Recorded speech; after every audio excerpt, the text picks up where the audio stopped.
Good evening and welcome to the Town of Garner work session of August 26, 2025. Man, you know I'm going to tell you it's a beautiful day out there in Garner because it really is today. And not only is the weather great, but my last week and a half have been so inspirational. The people I've gotten to talk with and work with, everywhere I turn, it's the citizens, the staff, our development partners, our other governmental partners. It's just so refreshing to see the positivity and excitement of the people that are out there that we get to work with every day in Garner. So thank you for being here. Thanks for helping us make Garner a better place. All of you here and in our home audience at home, of course, as well. So let's start by officially calling the meeting to order and calling the roll. I will call on our deputy town clerk to please call the roll. Mayor Gupton. Here. Mayor Pro Tem Vance. Here. Councilmember Behringer. Here. Councilmember Dellinger. Here. Councilmember Singleton. Here. Councilmember Matthews. Here.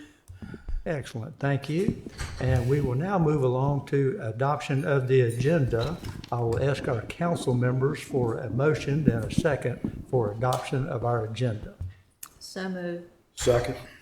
Moved by Ms. Behringer, second by Mr. Matthews. All in favor of adopting the agenda, please signify by saying aye. Aye. Any opposed by nay? It passes unanimously. We have an agenda. And now we get to start presentations. We have two excellent presentations this evening from different partners that we work with. And we have somebody checking out the technology at the podium even as we speak. This is not our presenter. This is one of our technical helpers. But I'm going to start out by asking Mr. Benjamin Howell with Wake Transit to step to this podium over here where we can keep an eye on you a little bit better, and where you can also face and talk directly to the audience from over. Yeah, and yes, sir, thank you very much for pulling that microphone down and up towards your face and talking directly into it. For some of us with less than perfect hearing, every little bit helps. I understand, not a problem. So good evening. My name is Ben Howell. Oh, there it goes. I'm the Wake Transit Program Manager for the Capital Area Metropolitan Planning Organization. Just a quick, brief overview. CAMPO is a regional transportation planning organization. The Wake Transit Program, my office, we have 4 staff members within CAMPO, and we oversee the Wake Transit Plan program, which is how we oversee the allocation of the half-cent sales tax and some other funding to try and improve transit throughout the county. And so what I'm here to talk to you tonight is to give you some brief background and then go over our what is our hopefully new recommended 2035 Wake Transit Plan that will be going out to the public starting next week for about a month. And then we hope to have it adopted by our Wake Transit Governing Boards, which is the CAMPO Executive Board and the Go Triangle Board of Trustees in November. I'll also briefly review some the engagement summary from the engagement we've done so far with the public and what's upcoming, and then give you the next steps and adoption process and a little bit on the engagement that will be starting next week. So the Wake Transit plan, for the background, it was the funding package was approved in 2016, and the plan was approved right around the same time, and then funding for new transit started in August of 2017. We started with funding more service on the weekends, in the evenings, and more frequent bus routes, and have over the years funded additional capital infrastructure, additional bus service, and have also funded service and infrastructure in the outlying communities as well. The plan itself is updated every 4 years, where we take an opportunity to look at community and stakeholder preferences and priorities, and we also update our financial and technical data about performance and outcomes. The Wake Transit Plan is centered around 4 big moves: connect regionally, connect all Wake County communities, create frequent, reliable urban mobility, and enhance access to transit. Connect regionally, over the last 2 plan, the original plan and the last update done in 2021, Connect Regionally really focused around commuter rail and those regional connections from Wake County to other areas. Connecting all Wake County communities really focuses in on making sure that all the Wake County communities are connected to each other and to Raleigh and Cary.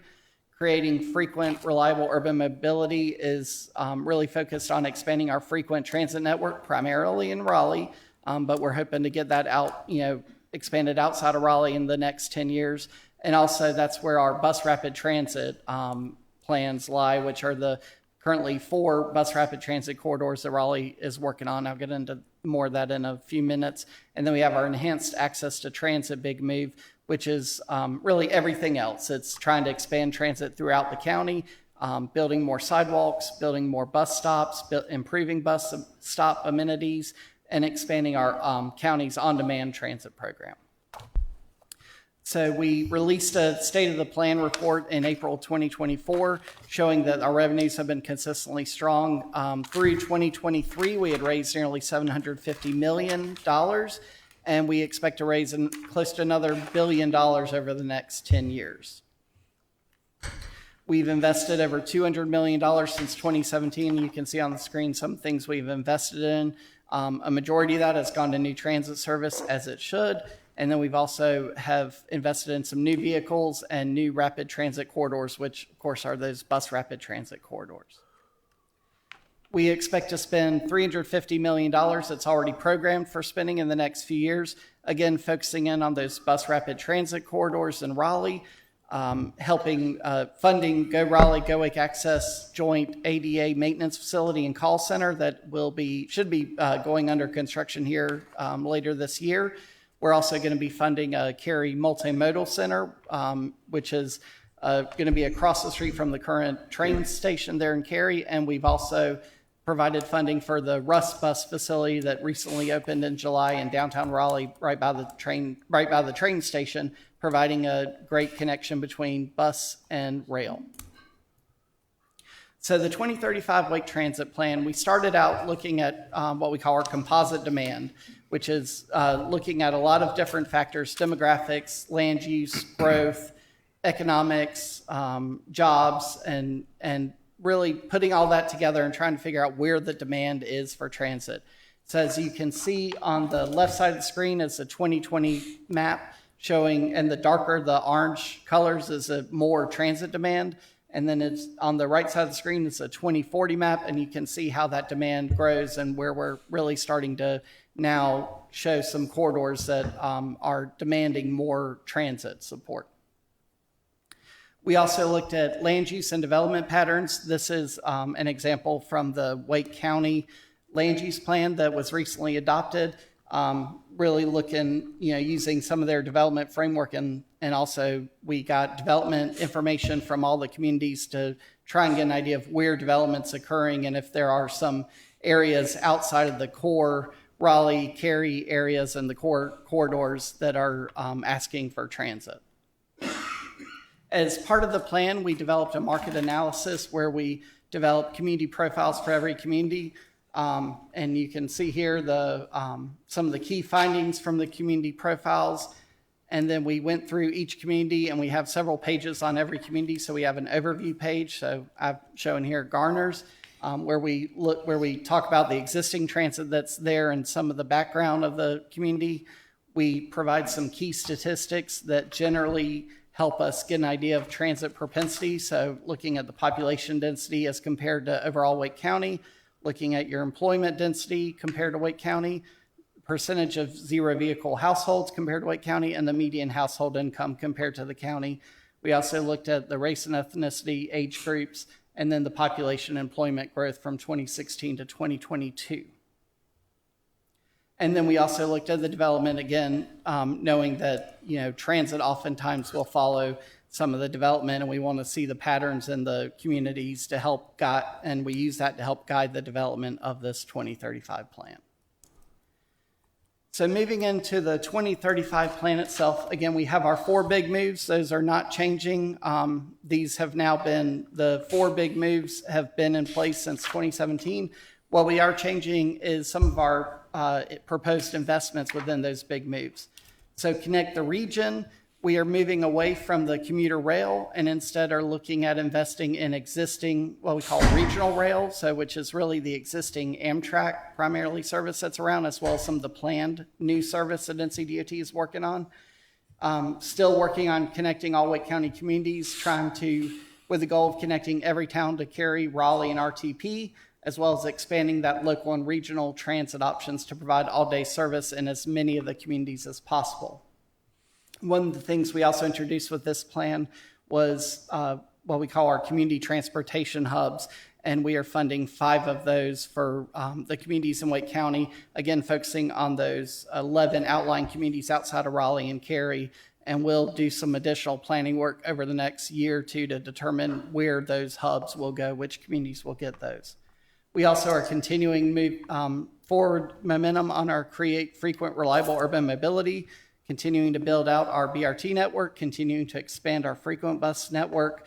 We're also looking at our future BRT network, starting to plan for additional corridors as our initial 4 corridors begin going under construction. And then for enhanced access to transit, we are investing at least $3 million a year to improve bus stops, transit facilities, sidewalks, and crosswalks. We are tripling the size of the community funding area program, which is one of the programs in the plan that allows Garner to look at how it may want to provide transit service to its citizens directly. And we're also continuing to invest in programs to make transit affordable, such as the transit assistance program that is under operation for both Go Triangle and Go Raleigh, which provides free transit passes for low-income individuals.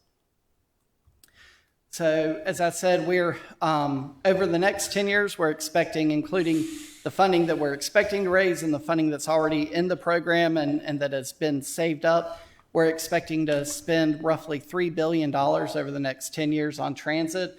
Again, a majority of that is going to our bus rapid transit system and then to additional bus service. We also have about $250 million going to regional rail, and then additional funding still going to continue to improve and build bus stops, transit amenities, buy new buses, build maintenance facilities, leases, and technology, and then funding the community funding area program. So going a little bit deeper into the 4 big moves, this is our Connect the Region map. We have called it in the past our DNA map, although it's starting to look less and less like DNA. So on this map, you'll see we have removed the commuter rail line that has been on there since 2017 and replaced it instead with orange dotted lines to show where we may invest in the existing and planned regional rail service. And we added in the new S-line work that is going up towards Wake Forest, as well as potential S-line work the DOT is investigating heading down towards Apex. And we have added a new bus rapid transit service proposed along I-40, which we are going to start studying here in the next year or so, hopefully, and look at that in combination with another bus rapid transit service I'll talk about in just a little bit, and try and figure out which of those 2 services should move forward first based on more detailed data than what we gathered in this vision plan. Then we have our Connect All Wake County Communities. This is the map. The orange dots you see on the map are existing and planned transit transfer points that would be built and operated by existing transit services. The hollow dots on all the outlying communities, those are where we would have the potential community transportation hubs. That's just indicating that any of the communities may get one. We have to do some further work in our next step plan to figure out where exactly those hubs may be built, depending on the transit service planned and existing for some of those outlying communities. But you can see there the dotted lines show some new regional routes and cross-county routes to try and provide a more robust transit network outside of the core of Raleigh and Cary. So this is just another breakdown, again, working on connecting all 12 communities to one of the existing transit services, providing all-day local service options, and then enhancing that with weekday and weekend service, and then also trying to build more local connections and regional connections. Next, we have our Frequent Reliable Urban Mobility map, or our Big Move map. This one, the dark red solid lines show our bus rapid transit network. So we started out in 2017 with 4 lines, And then in 2021, with that plan, we showed the two, what we call extensions, which go from Cary out to RTP and from Garner down towards Clayton. And then with this plan, we added in the two study areas that Raleigh is looking at for the northern corridor going up to Midtown area, or for those who've been in the area for a long time, North Hills. And then the other one going up Capitol Boulevard roughly towards Triangle Town Center. And so we are, we're recognizing that and are setting aside funding to implement those additional services. And we also have the two potential services shown. One is that I-40 bus rapid transit corridor that I showed on the previous map that would hopefully provide service to the airport. And then we have a corridor that would run along Cary from I-40 down to US 64 along the Harrison Avenue, Kildare Farm Road corridors. And so we are going to study the I-40 and that Cary BRT together and determine which of those make the most sense to move forward first, really looking at the ridership data, the expense, and which one makes more sense to implement first and which one we can get implemented first. Because again, with this plan, we really are trying to get services on the road and expand service in Wake County. And then the one other note I'll make that's on this page here is that for the frequent network, which is primarily again in Raleigh, but we're going to look at seeing if we can expand that into Cary some. We would we want to ensure that all of our frequent routes meet the standard of operating for 18 hours a day on weekdays, 17 hours on Sundays, with frequent service available for at least 12 hours a day. And when we say frequent service, we're talking about every 15 minutes. That is a frequency that is generally understood where if you walk out the door and you miss a bus, you don't have to wait very long and you don't need a schedule. The next bus will be coming along within the next 15 minutes. We currently, as of, I believe, last year, we were at right around 100 miles of our frequent network that we built out since 2017. By 2035, we're aiming to get to 300 miles, so triple that frequent network, which would really expand transit within Wake County. And then finally, we have our enhanced access to transit here. Again, we're looking at investing funding in infrastructure for bus stops, sidewalks, and crosswalks, tripling the amount of the community funding area program. That program currently was going to have approximately $20 million over the next 10 years. We're upping that to $60 million. And we're also lowering the local match requirements for that program from 50% to 35%.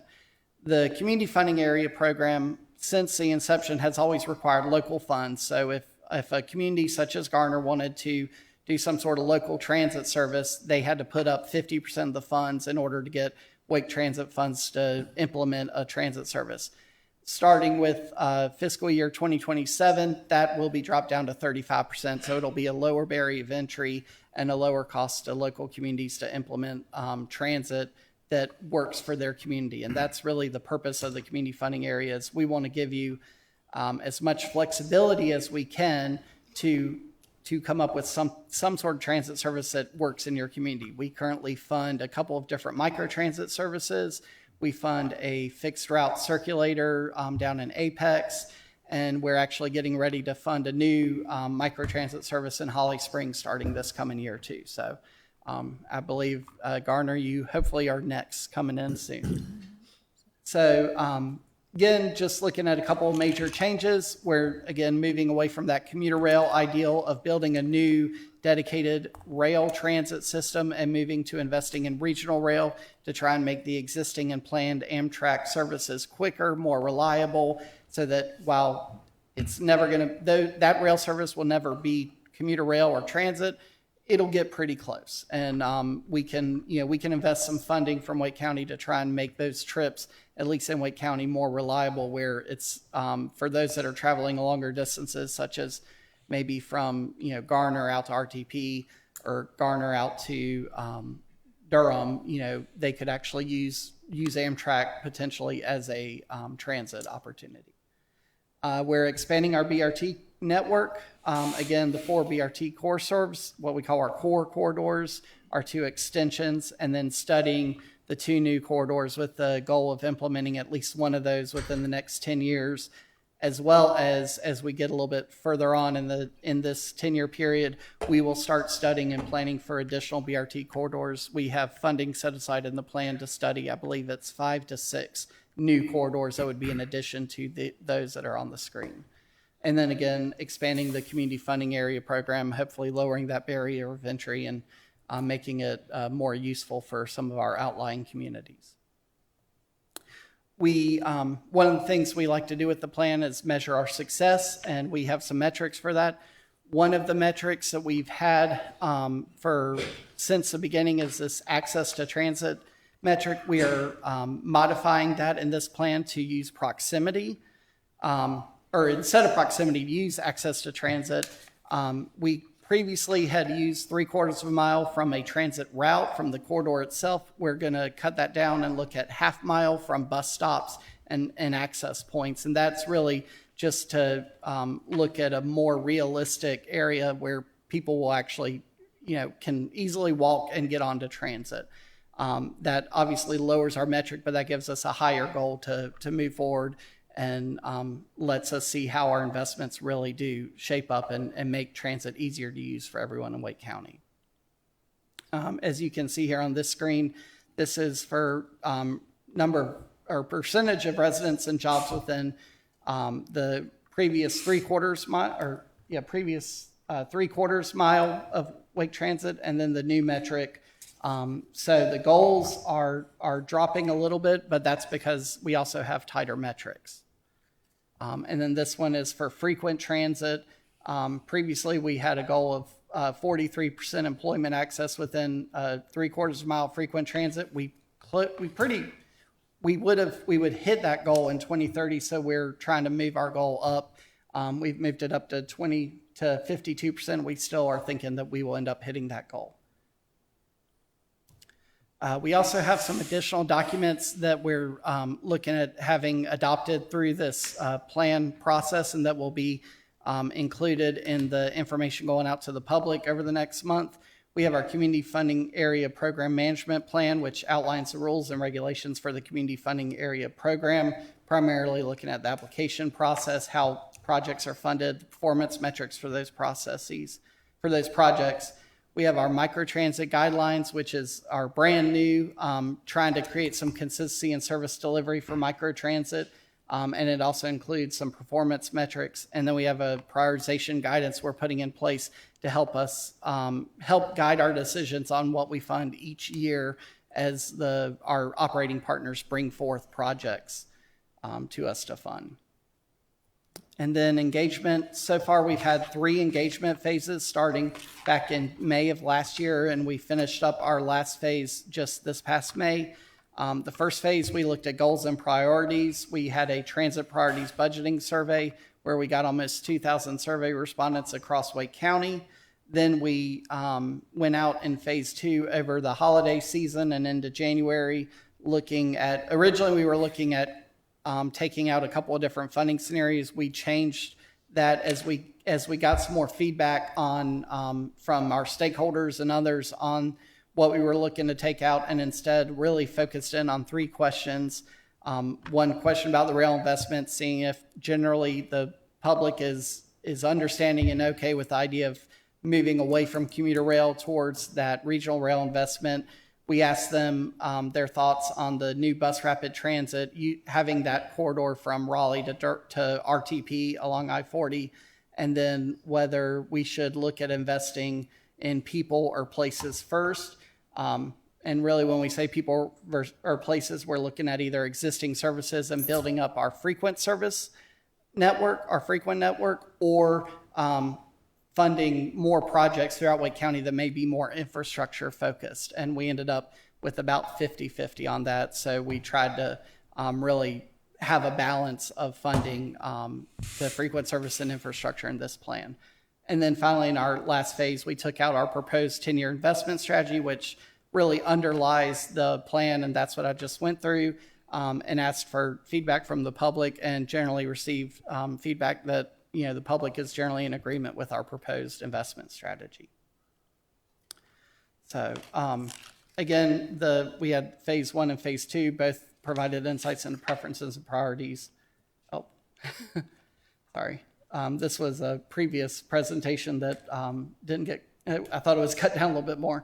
But here you see for feedback on our 2035 investment strategy, we had over 50%, actually really about over 80% generally agree with the investment strategy that we're looking at moving forward on. General support for rail expansion, and of course always concerned about proposed service expansion, so there may not be enough to increase transit ridership in Wake County, but we also have limited funding. We have a lot of funding, but it's still limited. And then just next steps. So we are entering into what we're calling our phase 4 engagement period starting in September. We have our Transit Planning Advisory Committee, which is made up of staff representatives from all of the Wake County municipalities and transit agencies, is meeting on Thursday this week, and will be hopefully releasing this recommended plan for the public engagement, and may even be taking action to recommend adoption of the plan. So that'll happen on Thursday. So we'll start our engagement on September 5th. That'll run for a month.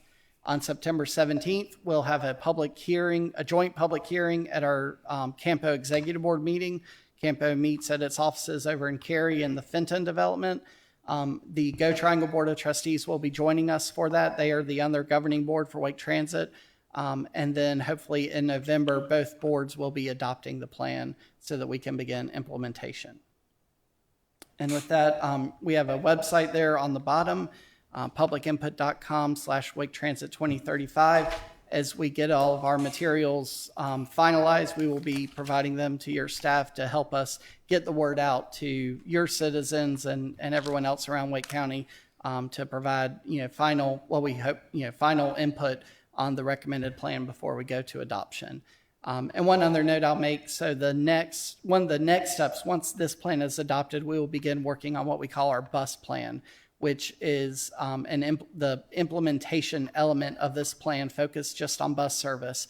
And so that'll be another roughly 18-month process where we'll look and develop more detailed plans of how local bus service will be implemented by primarily the 3 existing transit agencies, Raleigh, Cary, and Go Triangle, how they will implement new bus service and when they will implement new bus service over the next 5 to 7 years. With that, I'm happy to answer any questions you may have. Wow, that's a lot of great information, Ben. Thank you so much. Yeah, I think it's safe to say there's a lot going on in Wake Transit. Yes. I'm going to make 2 comments, then I'm going to pass the microphone along here for questions and comments from the council members. But about a year and a half ago, a number of us made a field trip to Richmond, and we rode on their BRT. And it's not just another bus. It's a real thing. So this is exciting stuff. We're glad that Garner is number 2 on your list, right after New Bern Avenue. We're next. Don't forget, we're next on your list. Okay, so thank you.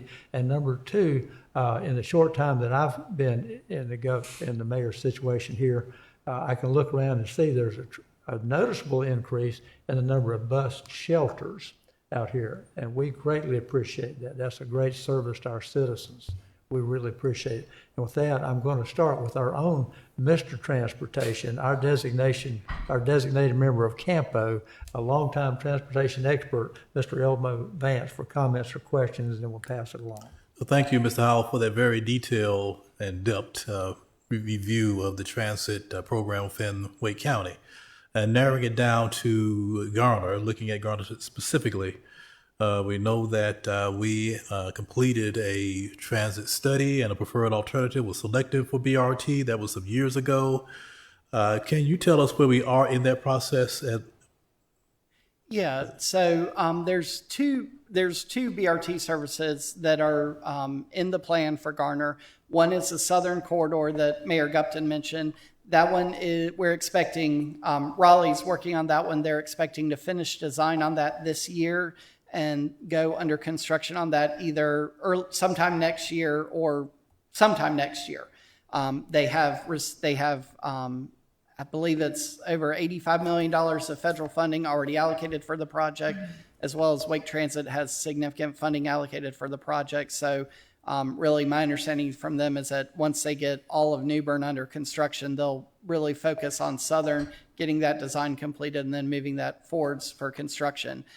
Right now, I think their best estimate is that service would be started on the southern corridor, which would generally run from downtown Raleigh along the Wilmington Street corridor to 401. I think they're hoping to start service on that by around 2030 or so. And then with that, one of the projects we're working on right now, another study is we're calling it our BRT Extensions Concept of Operations Study. And that is where we are looking at the extension from where the Raleigh Southern BRT will end there around the Walmart on 401 and extend that down into Clayton.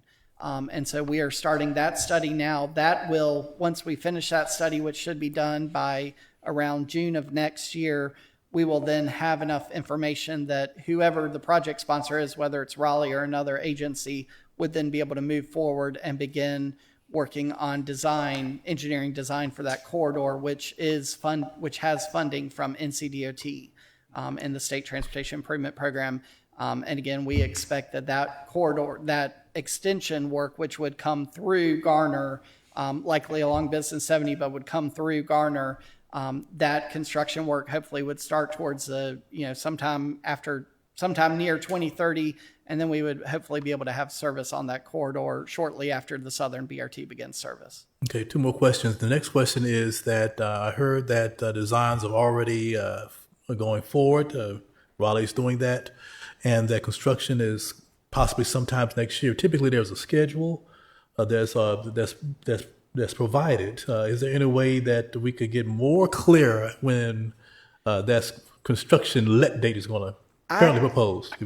So, Mr. Vance, I can help you with that. You're going to have an update. Council's going to have an update from Go Raleigh on that particular project at the September work session. Okay. So, Hep Patel, former staff member with Garner, is leading that effort now. He will be here on September 30th, and he will have all the details associated with the Southern BRT corridor that's coming to Garner. Okay, thank you. Last question in reference to microtransit. Can you just give a quick briefing on what microtransit is and how it operates? So there's several different flavors of microtransit, but generally speaking, microtransit is provided by smaller vehicles. What we often see is minivans, although, for example, Morrisville, that runs a microtransit service, they use what we call cutaway buses, which are about 14 passenger buses. It's similar to an on-demand transit, but it generally runs through an application on your phone. Most of the microtransit services also have an ability where you can call a number if you do not have the technical know-how to operate an application on your phone. But generally speaking, they operate as an application on your phone. They can pick you up at your door. They can pick you up at a curbside nearby your home or nearby where you want to get picked up. Or in Morrisville's case, they have specific nodes or actual bus stops where the microtransit will only serve those particular stops. Gotcha. And then the idea behind it is that they accumulate trips. So you may get lucky and have a trip all to yourself, but the idea is that they would pick up multiple people in the general same path that the vehicle is going. So you end up sharing the trip with others, which lowers the cost of the service. Okay, thank you for that. Thank you, Mr. Dellinger. Yeah, thank you for all the information. Really, it's good to see that how things have shifted over the past few years. You mentioned this was going for adoption later this year.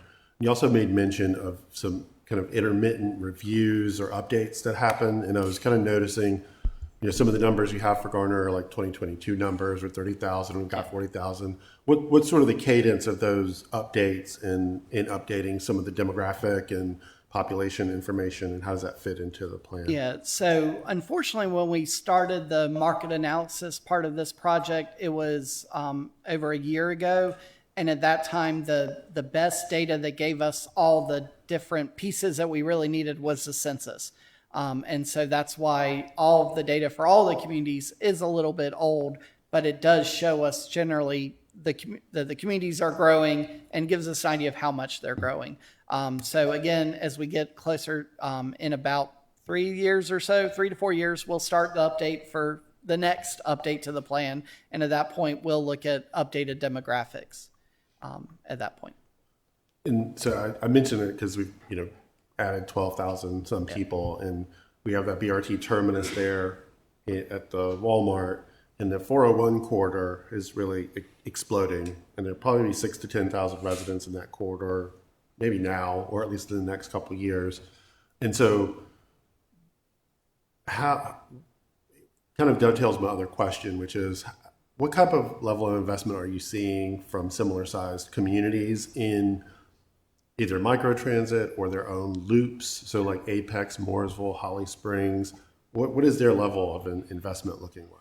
So it varies. So I can tell you, Holly Springs is starting with a fairly limited microtransit service, and their overall cost is going to be around $600,000 a year.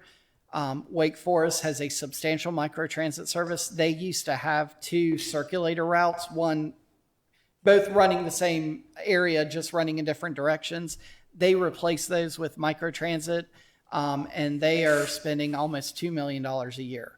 But they have, I think they're running 6 to 8 vans at any one time, and have seen tremendous ridership growth from the circulator service. And then Morrisville is running, like I said, that node-based service where actually I worked for Morrisville at the time, so I helped develop that service. And it's keyed in on really what we call nodes, 17 nodes. And the idea behind the Morrisville service was that we would start with this microtransit service, and it would give us a pattern of ridership to then look at, and which Morrisville is now doing. They're actually just starting a study now to look at, okay, what is our next step in transit? So do we now have enough of a pattern to show, a circulator will work, and based on our node service, this is the area that the circulator should travel. And that's really what we are seeing and what we are encouraging, especially with our smaller communities, is really microtransit is easy to get it's easy to get out there. It's relatively inexpensive, compared to fixed route. And it can give you ideas of where your ridership really is. It's a lot more flexible than fixed route. Apex moved forward with just a circulator service. They're actually getting ready to implement a second circulator that, again, like Wake Forest, will run in the reverse. And they're spending, just on their one circulator, they're spending around $1 million. So when they implement that second vehicle, it's not quite doubling that cost, but it'll be pretty close to that. But they feel that they have to double that service in order to get their headways, or their what we call their frequency, down to a point where it's more attractive to riders. Right now, it's about 60 minutes between buses. And so with the addition of this second circulator, they're hoping to get that down to about 30 minutes. Whereas with our microtransit services, a lot of those are seeing more of 20 to 30 minute wait times depending on the location. I think it'd be helpful for council to get a breakdown by similar sized municipalities of how much they have in their budget for transportation, so we can compare and baseline. I think ours is not near that much money, but we can move that direction. And the last question is on the microtransit. What are you seeing as the demographics for that use age-wise? I have not looked at a lot of the numbers in depth. Okay. I think from what I've heard anecdotally, I think it's pretty much runs the gamut. Okay. And like I said, both Morrisville and Wake Forest have seen extremely successful ridership. And I mean, both of those have had to add vehicles or do other things to try and get more capacity out there, because they were having the issue of too many people were asking for a ride and they were having to turn people away, which you never want to do. But it shows that there is a strong need and desire for that. Thank you so much. Ms. Behringer. I don't have any questions. I'm digesting what I'm hearing, but I really appreciate your very thorough and informative presentation. Thank you. Thank you. Excellent. Mr. Singleton. Yes, Mr. Howell, I got 2 questions. I think I know the answer to the first, but I want to make sure. The first route from Raleigh to Garner is going north-south station down to the Walmart on 401. The Garner to Clayton route is going to come down 70. Correct. So we're going to have 2 rapid bus routes into Garner into both entryways from the north and the west, however you want to call it. So we're going to have them down both major corridors coming into Garner. Yes. And the one thing I will say about the extension from the Walmart through Business 70 and down into Clayton is that that's one of the things we're studying is what that route itself would actually look like as far as frequency. So it may not be that 15-minute service, depending on both the cost and what we expect the ridership to be. And it's not so much Garner that we're worried about, but really once you get into that Johnson County section after you pass White Oak Crossing, we expect the ridership will really drop. So we may not have the ability to do 15-minute service on that corridor, whereas the corridor running out of downtown Raleigh to that Walmart will be 15-minute or better service. Okay. Second question on one of the charts you had in section 1 was the $200 million invested the first 7 years, $350 the next few years. Of that $200 million, based off the graphics you showed us, about 75% of that was spent on BRT corridor investments. Yes. So the $350 the next few years, will it be a like amount? Will 75% be spent on BRT, you think, or will it be maybe a similar figure, a similar amount percentage-wise? Yes, it should be. The BRT routes, unfortunately, are increasing in cost as it's taken us longer to get them implemented. We are at the lead in North Carolina in implementing the first BRT routes in North Carolina. So we're, as Het will tell you, probably at the end of next month, they have learned a lot in Raleigh about how to bid out these projects. But I do expect that of that 350. There's a large majority of that is focused on the BRT routes because they are expensive. And the southern and western routes are longer than the New Bern route and are requiring more investment. Okay. All right. Thank you. Thank you. Mr. Matthews. Fabulous report. A lot of information, obviously. And I'll come back to my original question, but you mentioned that going down to Clayton, going business 70 versus the 4-lane 70. That's right. It is now. Is there a reason for that? Sir? Is there a reason for that? No, and I forget that at least over in Johnson County, I know DOT recently took off the business, and it's now just Highway 70. So, right. But yeah, that is the corridor that we will be using. And it was, so there was what we call a major investment study that was done on these, on the Garner to Clayton extension and on the Cary to RTP extension. That was done back in 2021, 2022, 2023 timeframe.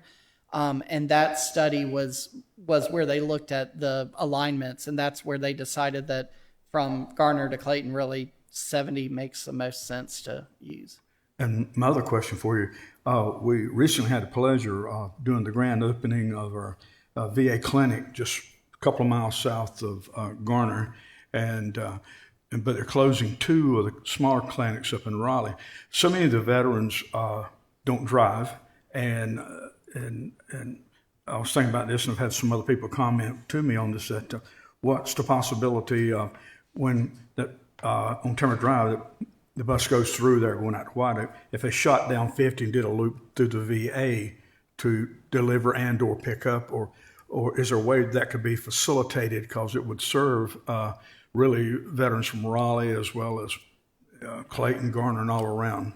That's certainly something we can look at in this current study that we're working on. As part of this study, the concept of operation study I mentioned, part of that study is to finalize the routing and look at specific stops. So I think we can definitely look at that, because obviously that new VA clinic was not on the books back in 2021, 2022 when we did the initial study. So that is something that's a good point that I think we'll definitely take a look at and see if there's some reason, if it makes sense to divert through there.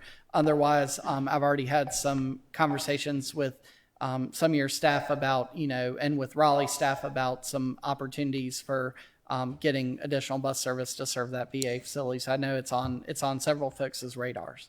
Great. As a town, do we need to do anything, or are you guys already on top of that? The only thing I would suggest, as John said, is to keep working towards getting some sort of microtransit or other service put in place, because that'll really help. And again, if you're designing transit service, you can determine where the vehicles are going to stop. Okay. Mr. Matthews, I can add just briefly, the staff's been working closely with Go Raleigh, who would be the likely provider of a bus service addition. And Currently, we're looking at some challenges with several locations in town, including the VA.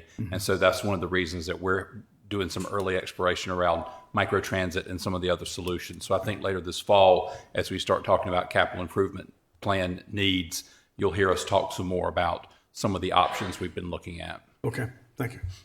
Fantastic. Well, Mr. Howell, I can't thank you enough for the work you're doing. The partnership of Campo and particularly Wake Transit is just fantastic. It's one of our most valued partnerships. So thank you very much for coming and sharing with us this evening. Thank you so much. Thank you.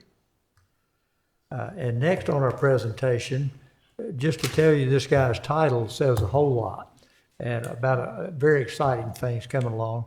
Our presenter is Tom Cavender, Vice President of Facilities and Construction for Wake Med Health and Hospitals.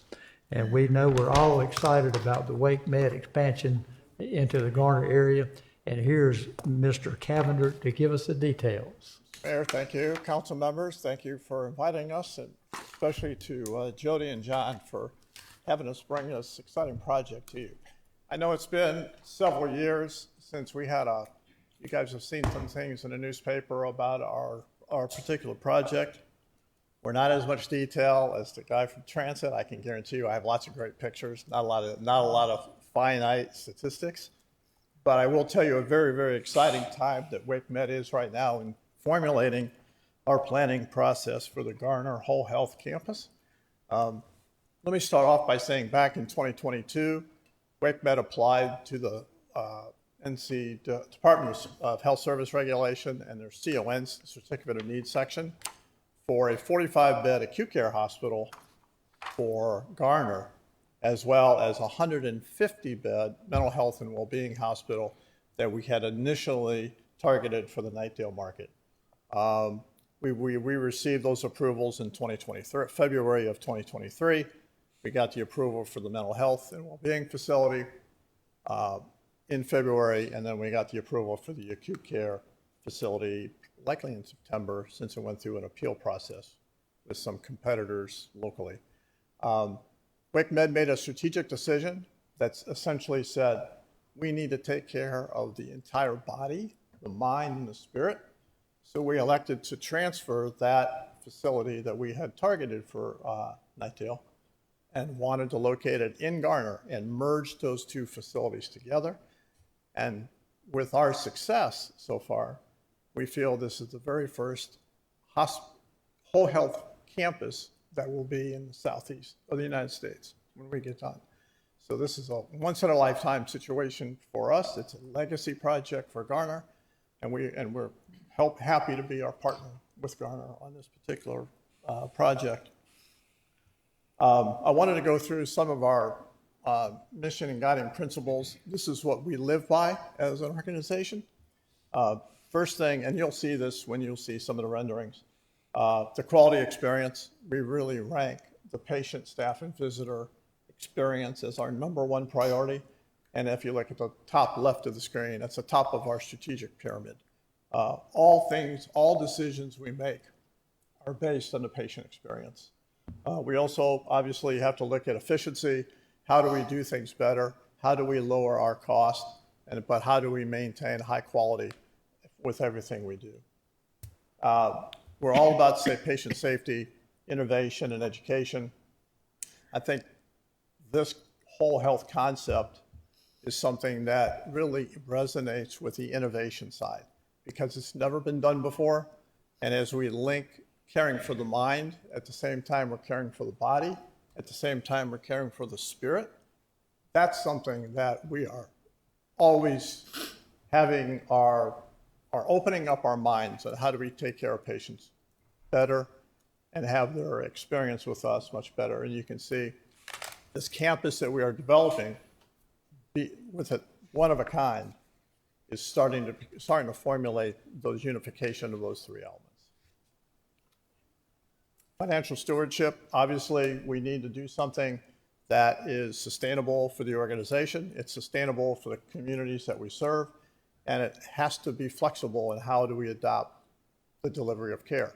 Since no one's done this before, our planning process has been very broad because we need to be able to make changes in our patterns and how we take care of patients as technology improves, as research improves, and how do we maintain the delivery of care of the mind and the body.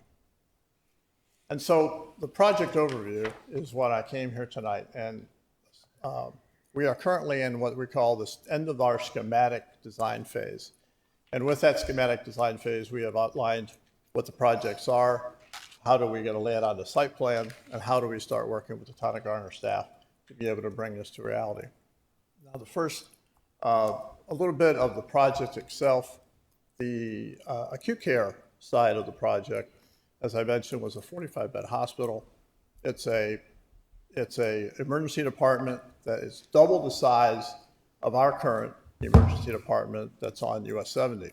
So it'll have 24 patient treatment bays. It'll have a resuscitation room. And right now in the emergency department that we currently have in Garner, we're seeing over 40,000 patients a year in that particular facility. That's our #1 rated standalone emergency department and has more visits than Cary Hospital does as far as sheer volume of patients. We also will have an ICU, we'll have med-surg beds, we'll have surgeries that will have a total of 6 operating rooms. So it is a full hospital. It's not something that you may see in some of the rural counties of North Carolina, where they may have 2 or 3 beds and then a lot of outpatient services. So we feel this will really serve this community well. The 150-bed mental health and well-being facility will primarily take care of 5 patient programs.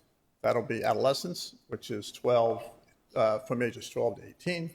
We'll have adult, young adult, dual diagnosis, which is a combination of mental health and substance abuse. And then we'll have beds for geriatric care as folks age into dementia and things like that. So we'll be able to take care of them more from a medical perspective than a mental. So I'm sure you all know where we're thinking about putting this, which is in what people call the E district. So on the screen, on the north side of the picture is US 70, south side is Timber, and on the right-hand side or the east side of the screen is White Oak Road. And so our facility is about 56 acres of this overall 225-acre site. This is a rendering that is relatively dated, but it does show our facility on the left-hand side of the screen. Some of the intervening roads that are out there is purely schematic in nature. We haven't really worked with the E-District team to finalize that, but that's work on their side. We have really solidified that north-south where Jones Sausage, what we're calling it, Jones Sausage Extension, is that will border our front door, as well as that east-west connector, which is Curlean Boulevard. So our design vision, this is an actual picture. If you go to the middle of our site, there is a cleared out area that was used for tobacco back years and years ago. So we actually took some photographs of where this particular facility will be. And part of our design vision is how do we define what a whole person campus is. So we have 3 areas of experience. One is the emotional experience of healthcare, which you can see that takes care of the mind. It's going to be a beautiful site, heavily wooded. It's got Mahler's Creek on the west, and we're going to take advantage of all of those natural attributes in our design. You can see in the center is taking care of the body, and those are just some renderings of some of our existing facilities in Wake County. But I would like to take to the lower right-hand corner of that section, which shows what looks like a porch with a wooden overhang and some glass walls. Part of our strategic initiative for this whole health campus is to bring the outdoors in and make it look much more organic in nature rather than urban in nature. Now, urban translates in architecture many, many different ways.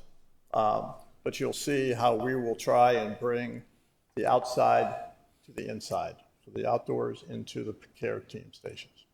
And on the right-hand side, we talk about the spiritual experience. You can see the social determinants of health. which is the circular gram there, and then our strategic planning pyramid, and then just so happens to be a food truck festival in Garner that we're sort of taking on as an inspiration. So this is our site plan. Now, orientation-wise, this has been rotated 90 degrees. So as you look at this, US 70 is on your right-hand side, and Jones Sausage Road is at the bottom of the screen. Timber Drive is off the screen to the left. So that's for orientation-wise.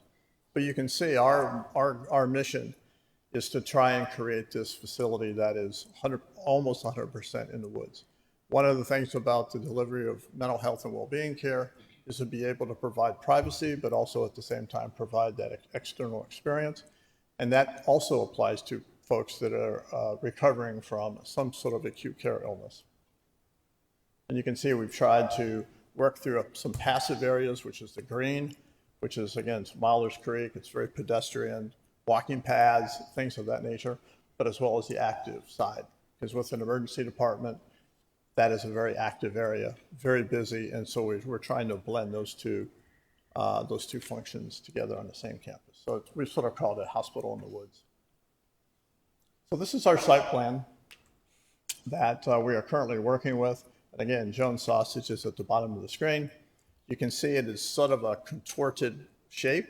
That's purposeful because one of the things our aspirational goals for the project is that every patient has a view to the exterior, to the woods, not to a parking lot, not to Jones Sausage Road, but to some view of some natural beauty that exists on this particular site in Garner. Because we think that is one of those untapped, innovative ideas that we can take advantage of. So this is a three-dimensional shot of that, or rendering of this particular facility. The mental health and well-being facility, and even though it's merged, we have separate wings for those patient populations. The mental health and well-being side is on the right-hand side. That's sort of shaped like a Y. And then we have the acute care that is on the left side of this screen. And then we have what we call that's our main entrance, which is like at the nose of the cone that you see. And then from the other side, you can see that, let me flip back.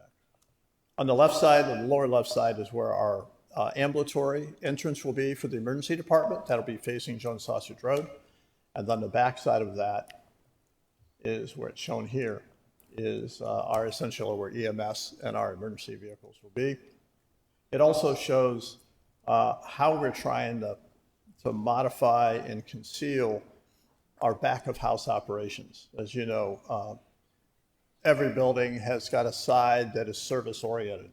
And one of the attributes of this particular property is that it falls from future Jones Sausage Road to the west. It falls between 25 and 30 feet. So one of the things we're trying to do is scale this down the hill so that we can take advantage of the natural topography and then at the same time be able to conceal or hide our loading docks, our outdoor equipment, and things like that from patient view. And we're able to do that because of the different stages, the construction heights that we'll be able to develop. This is a shot looking due east, and this is essentially one of the rehabilitative courtyards for our mental health and well-being patients. It'll have an activity area. It'll also have a green space in there, and one of the things we're looking at to incorporate into this design is a labyrinth that will allow folks to be able to go outside, find solace and respite as part of their therapy programs. So as you drive down Jones Sausage or future Jones Sausage Extension, this is what the view will be as you enter our campus. And we feel this view is, and again, it's a rendering, but it does introduce some organic functions. It includes some of the woods that we're retaining in and around the site, but it also provides a very contemporary and new, fresh look of this particular campus. And one of the things people look at with research is something that looks different than what you've seen before. So therefore, with the concept we have here is that this new and inviting entrance means something's different that's going on in these four walls. And we want to make sure we can telegraph that to our patient population. This is a little bit of a close-up of our main entrance. And again, the emergency department is on the left side of the screen, and the behavioral health facility is sort of spans to the right of the screen. It's a little bit closer shot, how we have that 3-story atrium space on the inside.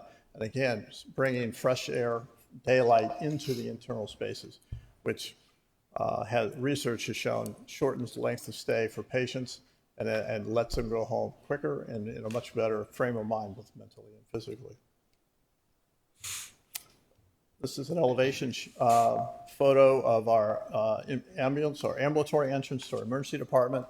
That's in the center of the screen. And again, that's where we've seen 40,000 visits a year. We anticipate with our ability to take care of more patients that number will grow. That will sort of mirror the growth of the Garner market that you have with your increasing population. And then to also be able to reach out to the collar, smaller communities around Garner to provide emergency care. This is an elevation on the side, which sort of shows that sloping site. And on the lower right-hand side, that's a location for what we call our scheduled admissions folks from a mental health and well-being, which are people that are transferred from other facilities to this facility to receive care. So, August 15th, we submitted a certificate of need this year to the NC Department of Health Service Regulation, and we have already planned an expansion of this particular campus because we know that the growth of this market is such that it demands more beds and it demands new services. So what you can see on the screen in the yellow is our current plan that we have filed for the state that we've asked for permission and approval to construct. And this will be a facility that will be an additional 78 beds for this particular facility. 18 of those beds will be for OB care. So we'll have deliveries, we'll have a C-section rooms, we'll have postpartum, we'll have a 4-bed special care nursery, and that will really complete the community hospital component of this. So then what started out as a whole health campus is now it's a community whole health campus, so we can take care of all services, including women and children. This will also include 30 additional what we call observation beds, which are those beds for same-day surgery that you'll be able to have surgery in the morning, spend 23 hours, and go home the next day. So all told, this will become an approximate 300-bed facility, which is larger than our hospital in Cary when you add the mental health and well-being with the acute care. And as we look at this model, if we're so fortunate to be approved by the state, we will be at about 500,000 square feet of space in this particular site. And this is sort of a rendering as to how that looked. This is a little bit more rudimentary than the other ones. The other ones have a lot more spit and polish. This was done in support of our CON submittal to the state. You can see how that looks. We've had lots of fun with the aerial photographs. I mean, I don't know how many of you remember Back to the Future, but we sort of called this our flux capacitor model. If you remember that in the Lamborghini, that was the flux capacitor. Got to have a little bit of fun when you're doing these kind of designs. I can show you. So this is what it would look like from Jones Sausage Road. So our schedule is on the screen, and I'd like to highlight where we are right in the center of that schedule. There's a yellow star that says we have a tentative groundbreaking for November 6th of this year. And we are working really hard with our foundation folks and our public relations people to start getting the word out. But we are, I think we're on a really good path to be able to put those gold shovels in the ground and celebrate the beginning of the construction of this particular facility. Our end date is the fourth quarter of calendar year 28. It's about a 30 to 34 month construction period for this size of facility. And we appear to be targeting to be fully operational in the first quarter of calendar year 2029. Takes a little while to ramp up 150 beds of mental health and well-being, as well as a 45-bed hospital. If we're so fortunate to win these beds that we have petitioned the state for, we hope to be able to fold that into this schedule and open up all the beds at that particular time. It's highly ambitious, but that's what we're here. That's what we do, and we do that very, very well. So I did want to bring forth some collaboration that we currently have with the town of Garner staff. It's been fabulous so far. Working with Jody and John and others, monthly meetings to help our team question on submittals and to facilitate responses. We have our site plan submittal timeline that we had our pre-app conference earlier in August, and we have a submittal date. And then we're trying to promote a collaborative process to expedite some of the questions and the reviews. The town has been really, really helpful in earmarking key items that we need to look for. And we feel like the goal of informed decisions during these process will reduce the amount of cycles that we'll have in the process. On the flip side, we have our roadway site plan that's currently under review within the town.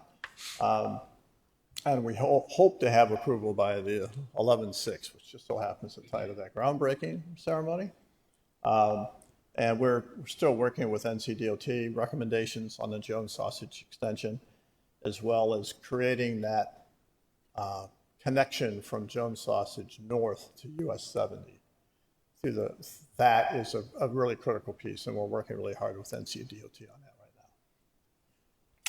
Also, we've asked Jody and John's team to start helping us with regional stormwater, the best way to work with that, looking at some favorable considerations of some UDO equivalencies.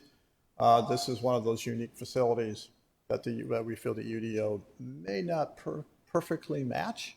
So John, Jeff Triesenberg, and Jody are helping us with that process and interpretation so we can move forward. Been really, really positive. And then we're also looking to the town to help us with guidance and counsel to allow us to get to a May 2026 target date for a building permit submittal process. We want to make sure that we have met all the expectations of the town planning team, and so that when our plans are submitted, then it becomes something that they're familiar with, they understand it, and it's not like a surprise.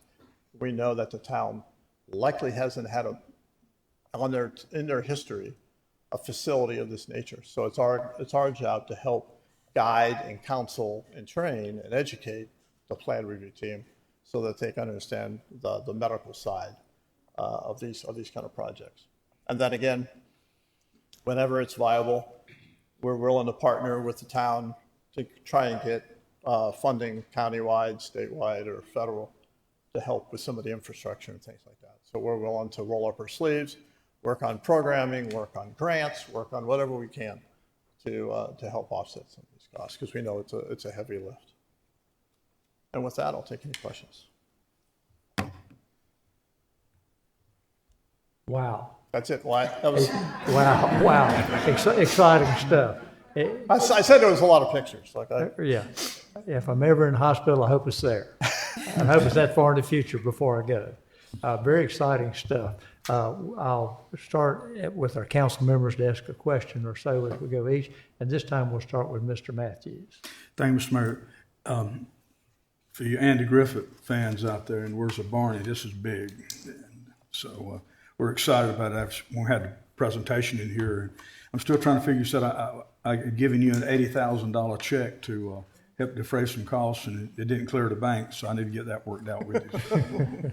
But we are excited. One of my questions is going to be, where's your expansion? You're going to go vertical or out? And you answered it in your presentation, because there's not enough hospital beds in Wake County, and at the rate our town's growing, we're right now pushing close to 44,000 and more coming, not counting the outlying areas. And with the VA clinic down the road, it's just, it's like going to be a medical mile right through there with all the things and other things that will come along with it, doctors' offices and the clinics and different things. So I'm excited about this hanging on. I know our staff has been working really hard, the manager and assistant manager, to work out anything that pops up. So we don't want nothing to slow it down. I know they don't. So, and I'm glad they got that rapport with you, and Ms. Miller's taking the lead on that. So I can't say a whole lot, but I'm just so glad it's coming. It's amazing to me that our small hospital, you said, has more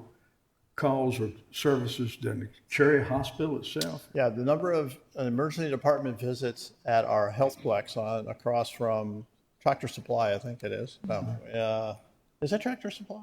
No, it's Agri Supply. One of those supply companies. Anyhow, at the traffic light, yeah, that particular facility sees over 40,000 visits a year.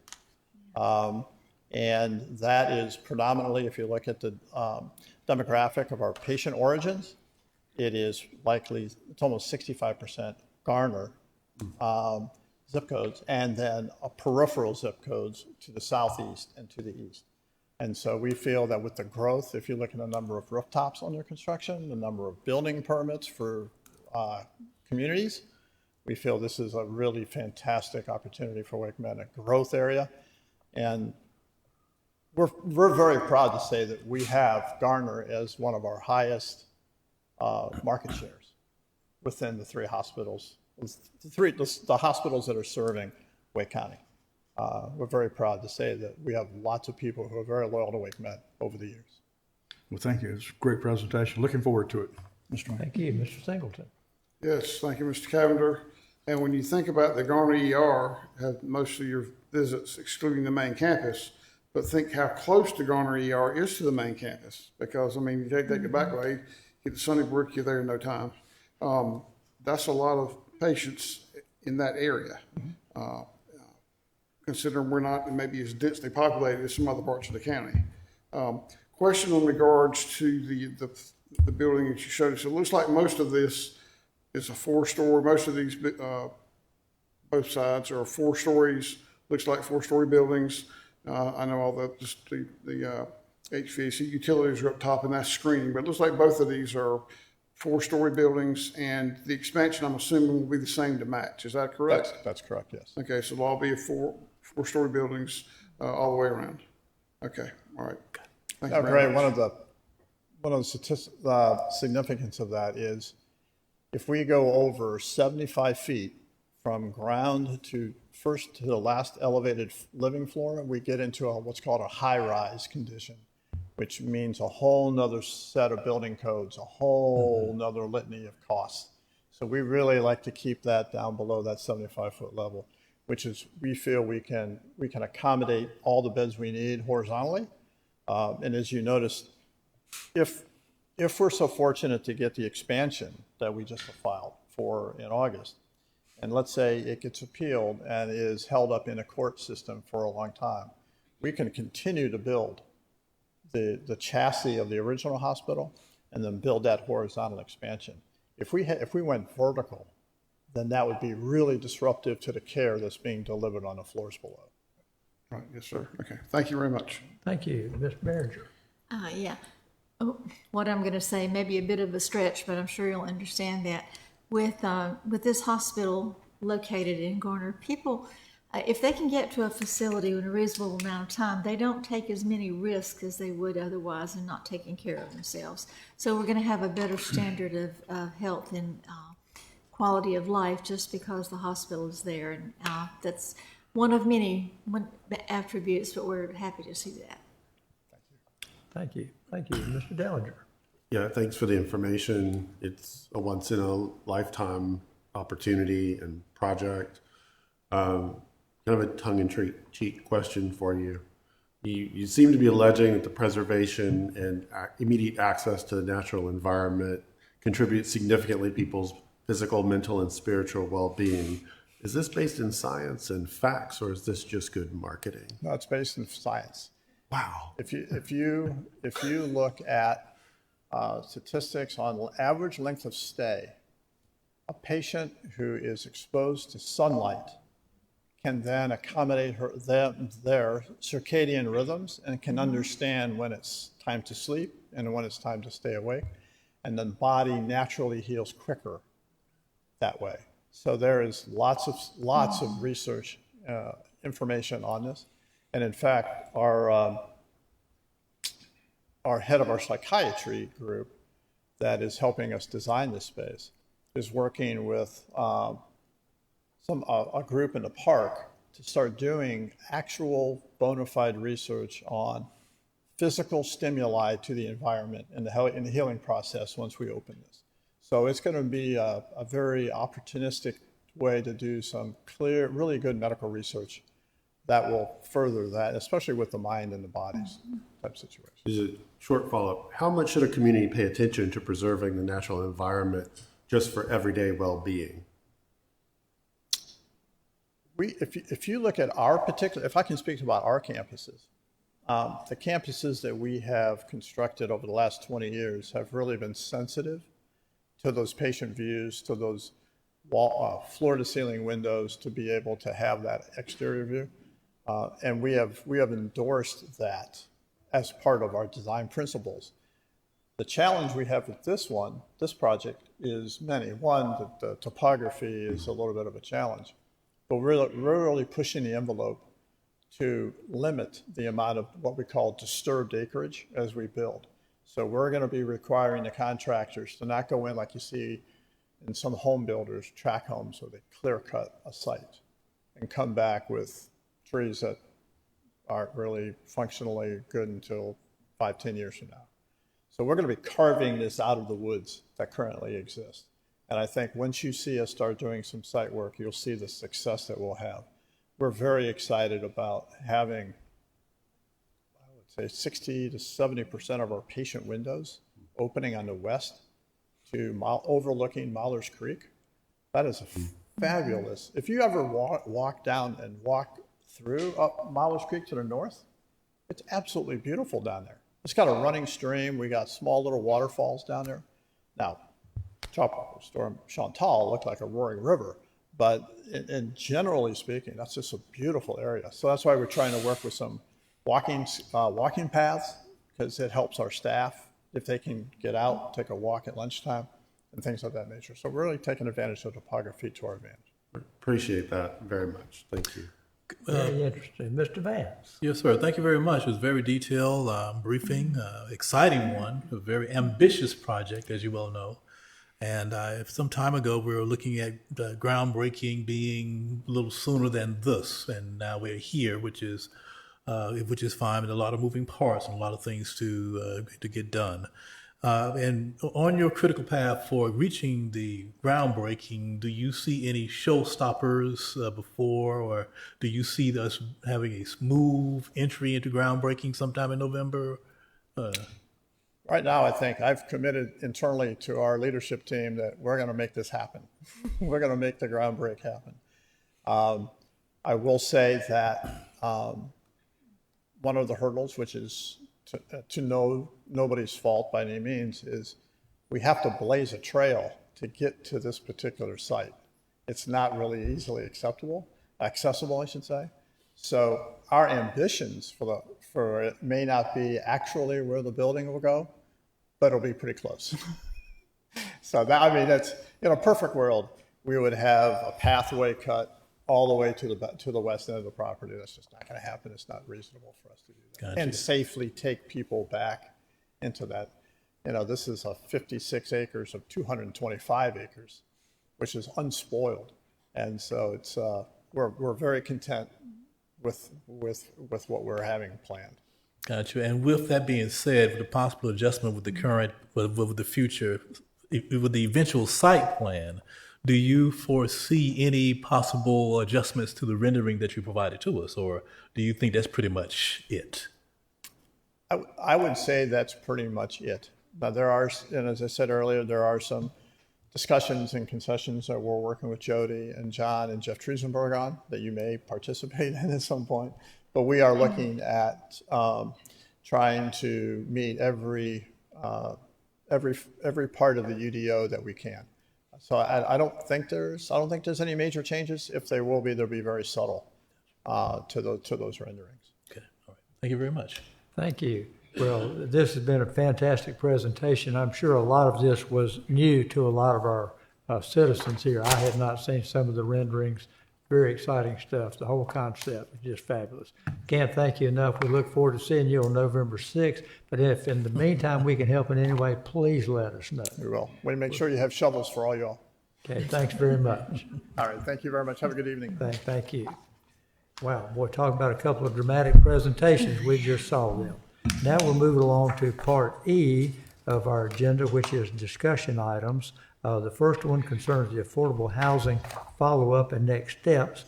And this is so exciting with so many facts involved. We have a whole tag team of presenters lined up. We're going to start with our town manager, Jody Miller, to get us kicked off, and then you can call in your teammates as necessary. Thank you, Mayor, and good evening, Mayor, members of council. Before you tonight is an update on the affordable housing next steps that council had a lengthy discussion on at your February retreat.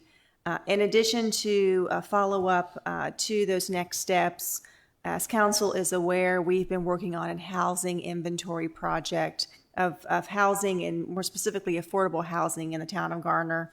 And our friends at Central Pines have been helping us with that. So that report has been completed, and we will work with staff to present that report to you this evening. So I've asked Assistant Manager John Hodges to kick us off regarding next steps and where we are in our process after our discussion with our retreat. And then after John, Hunter Fillers, who's the housing program manager with Central Pines, will be able to provide a review and update of the inventory report that's been completed. So Mr. Hodges, I'll turn it over to you. Thank you, Ms. Miller. Good evening, council and mayor and council and guests that are with us tonight. As Ms. Miller said, we wanted to follow up on next steps that were established at your council retreat. At that retreat, there were 4 next steps that the council authorized us to move forward on. One was to adopt the recommended terminology and definitions that had been prepared. One was to share the report with development community and request feedback, review affordable housing best practices, and investigate legal parameters to affordable housing. Give you an update on each of those. The recommendations and the recommended terminology and definitions were adopted on May 20th, so council did take that action. Our second to do was to share the report with the development community and request feedback. We partnered with Triangle Community Coalition, who helped form a focus group. That session was held on May 6th. There is a report summarizing the group's discussion that is in your packet. And if you have questions from that report, we'll be glad to answer those later in the presentation. There was another task that was added during council's discussion at the retreat, and that was to conduct a housing inventory. So we did partner with Central Pines Regional Council's housing team to develop an inventory of existing housing, approved projects, and horizon projects. The report is in your packet, and as Ms. Miller said, Hunter is going to come up and share some of the summary of that report in a few moments. Part of that, the report, though, the net of that is a summary of some of the housing inventory. So I'll actually ask Hunter to come up now, give an overview of the report, answer any questions you have about that, and then we'll continue with the presentation. So let me get our report up for you.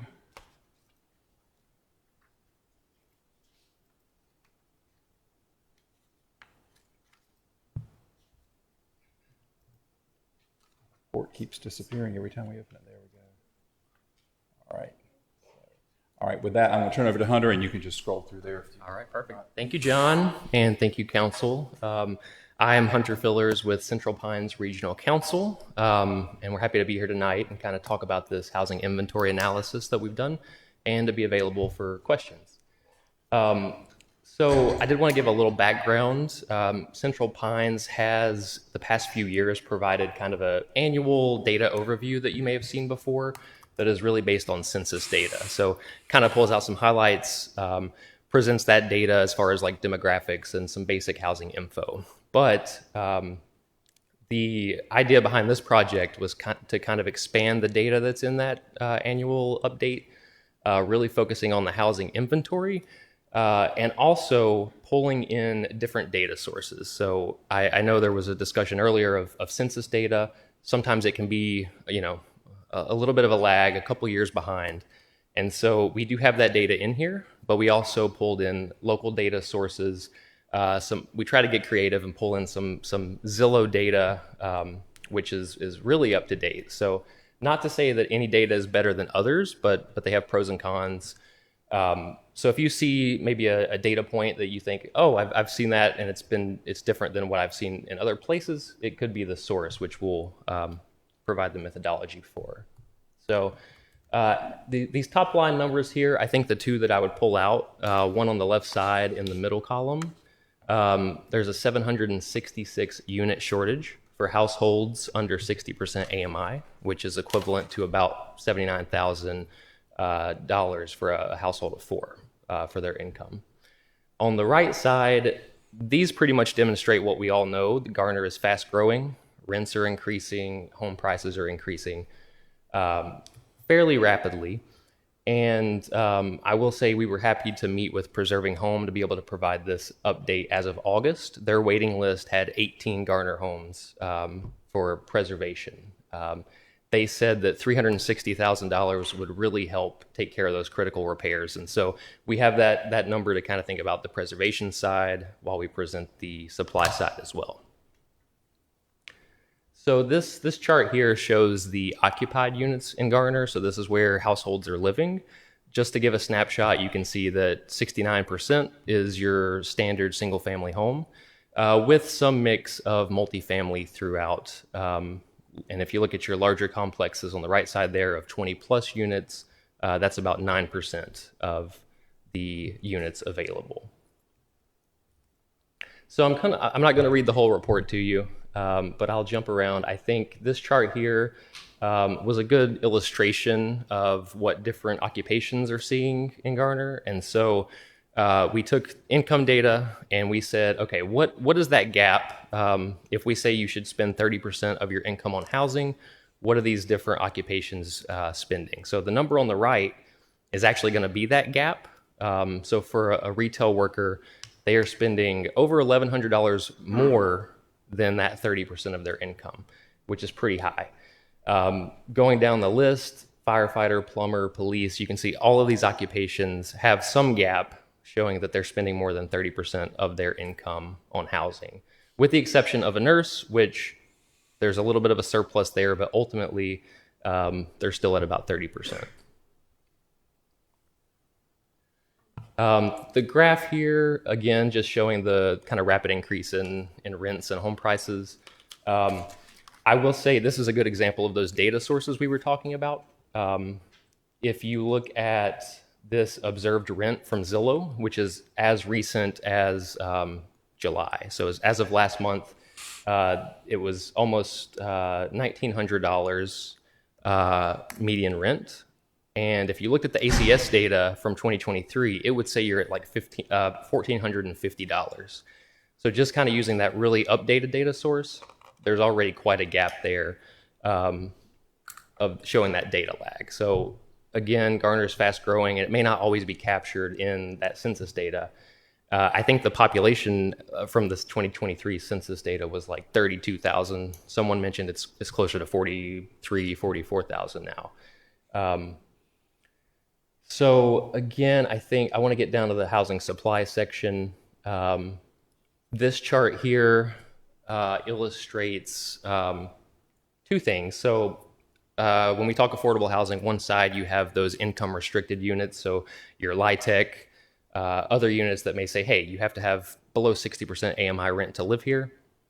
The other end you have market rate housing, right? But that also has its own range. And what we saw here was the phenomena that we call naturally occurring affordable housing. That's going to be due to maybe the age of a property, amenities, or location. It's still market rate, but it might be a little more affordable for certain income brackets. So understanding that dichotomy, when you look at this chart, you can see under 60% AMI that there was quite a gap there. The blue bar being renter households, the orange bar being units. And so right there is that 766 unit shortage that we mentioned. In the middle column here, you can see the 60 to 80% AMI. There is what looks like a surplus of about 700 units or so. But again, with the NOAA units, they're not income restricted. So what that means, all those households from that first group are kind of going to be fighting and applying for those units. So when you combine them together, you can see it's almost at an equilibrium, right? But again, if you extended this graph further to the right, you would see, someone with 100% AMI income, a doctor with 200% AMI income, they could apply for these units as well because they're not income restricted.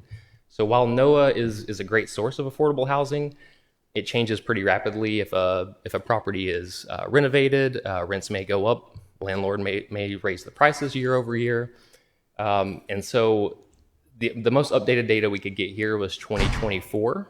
And so we would infer that even in the past year, some of these units have fallen off, and it also would not account for the household growth. So I think with that, the bottom here, we have a map that shows the location of the naturally occurring affordable housing.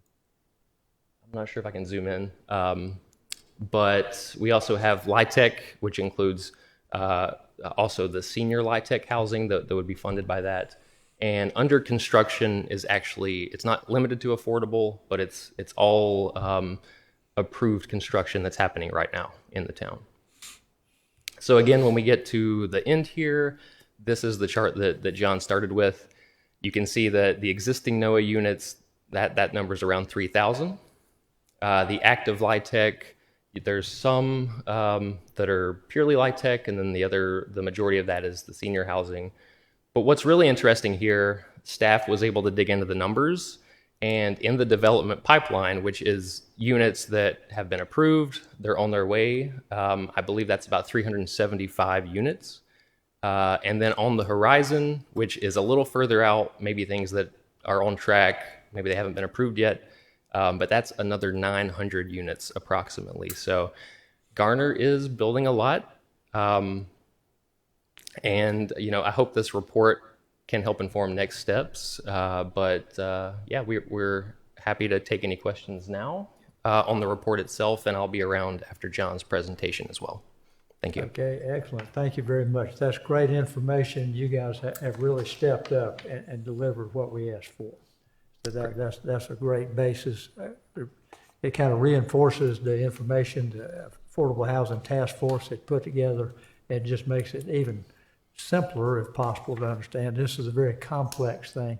You roll off AMI and percentage points just like you do this every day, which you do, of course. Yeah. And many of us don't. So apologies for that. Thank you. So every time we hear this, it sinks in a little deeper, a little better understanding, as we try to find out what's the right balance between naturally occurring, rehabable apartments, units to purchase, what's in the pipeline, what's on the horizon that are pretty realistic, and how do we make all this come together. So thank you very much for that. That being said, certainly we'll open the floor here. We'll each take each council member come up with a question or comment for the first round that might be related very directly to the information that we've just been presented here. And then we'll move on to next steps. But while we have our expert on the info up here, let's address those questions. Then we'll come back with another round of what are possible next steps and how do we decide on those. Mr. Vance, it's your turn to start that in. Well, I would say thank you very much, Mr. Fillers, for this information that we waited so patiently on to receive, and this definitely will better inform our decisions going forward. I just see just a lot of moving parts relative to affordable housing and the understanding of what we are trying to do as a town relative to the area of affordable housing, and looking and understanding, in this particular case, the naturally occurring affordable housing, and understanding that because we do have a larger stock, because we have a larger stock of older homes in Garner. So that's understandable. And also you interjected and said that that's changing as well because the property owners are maybe deciding to do something different, whereas to build another property which is no longer in the affordable range. So there are a lot of moving parts with this, and thank you for this report that we've received.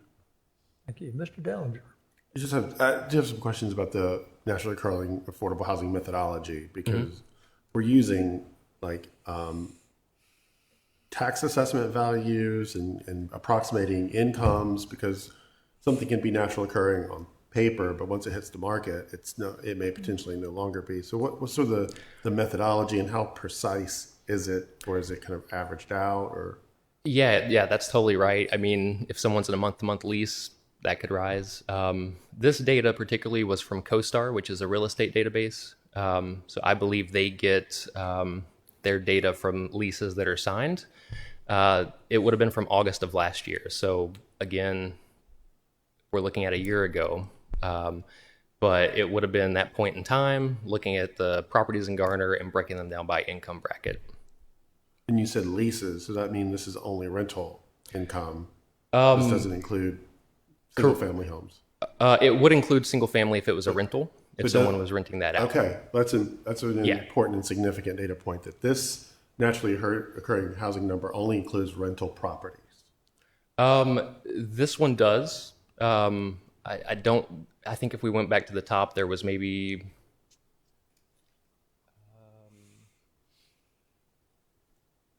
about 1,000 of single-family detached homes.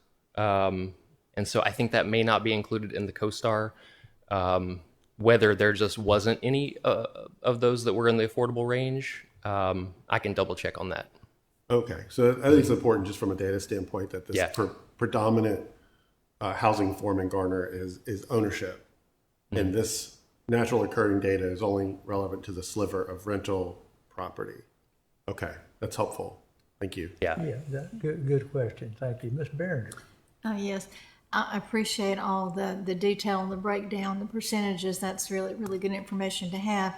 And I may have missed this in reading all of this material, but the question that I keep asking over and over again, and I'm either not hearing the answer correctly or I'm not being given the answer. What is our current percentage of affordable housing today? The current, how many units are affordable? Not number of units. Okay, we have 100% of our housing. Is 50% of it affordable? Is 30%? Is 60%? What is our baseline percentage? So looking at the number of occupied units in Garner, it was about 13,000. If you look at the NOAA units, that's another 3,000. So maybe 40%, but I would have to do some calculations to get you an exact number. But it's reasonably high. Well, if 40% is affordable, just that I would say right now, but okay. Yeah. Thank you. Straight answer. Yeah. Appreciate it. But we will definitely follow up to get a more math savvy number. Okay, thank you. Thank you. Mr. Singleton. Yes, the chart you provided, housing affordability gap for Garner workforce. I see, as far as municipal government employees, firefighter and police, do you expand that out? Like I think of the town of Garner workforce and other municipal employees who work from other, towns and cities surrounding here who may, have issues with housing affordability. Can you get additional numbers? Yeah. I'd like to see that, particularly for town of Garner employees, not just police and fire. I'm not knocking that, but I'm just saying there are other town of Garner employees who probably struggle with housing affordability also, and not just town of Garner employees, other government employees, whether it's Raleigh or not surrounding town or state employees. I would just like to know if that information may be some indication of some of the struggles they may have also.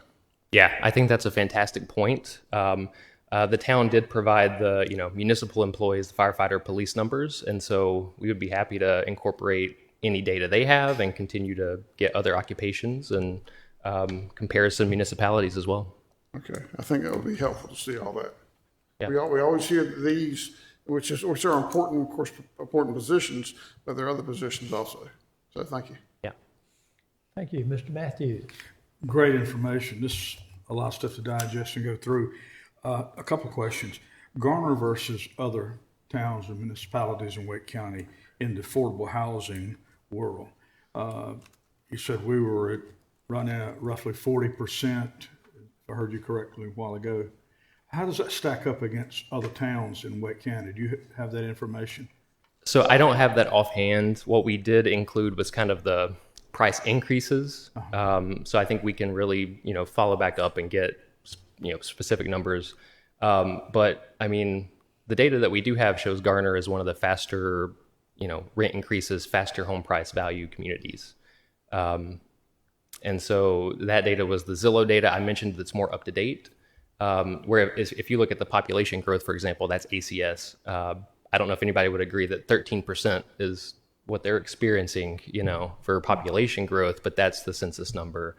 But yeah, I think that's a good suggestion to get those and show that with the increase.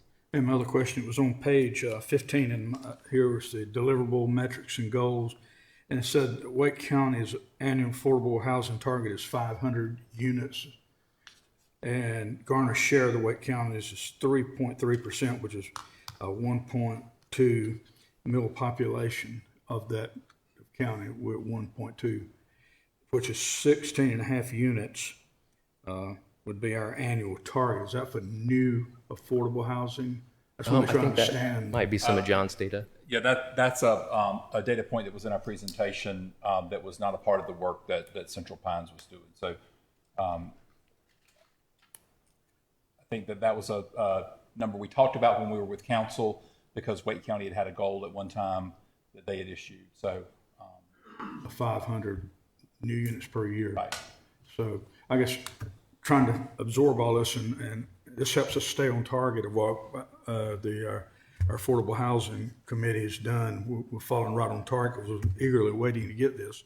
So I'm thinking, well, if the county is 500 units, that's the figure they've come up with, if that's an accurate figure, and this would be, we need to come up right at 17 new units a year to do our share of what's in Wake County's target. That would be our share. Is that reasonable comment? I'm just trying to see, make sure I understand it correctly. Yeah, Council Member Matthews, if you were to look at the recommendations on a goal, that math works out. I think what we're finding is through this additional information, it gives us additional data to then look at that goal and say, does that make sense? Is that the target that's appropriate for Garner based on what we see the need and opportunity is? So part of the exercise of gathering this information and data is then to be able to use it to look specifically at the recommendations that were provided by the task force and make sure either we're on target, or if we need some enhancements or revisions to them, what would that be based on all this Garner specific information? And the reason I say that, knowing what's being construction or going to be, or possibly, say even 20 units, we bumped it up 20 units a year, we need to step up. We should, based on what we think's coming in or in the pipeline, those goals would be very realistic for us because we know what's coming. And, so I just want to make sure, Garner, we're doing our share and doing our part to take care of everybody.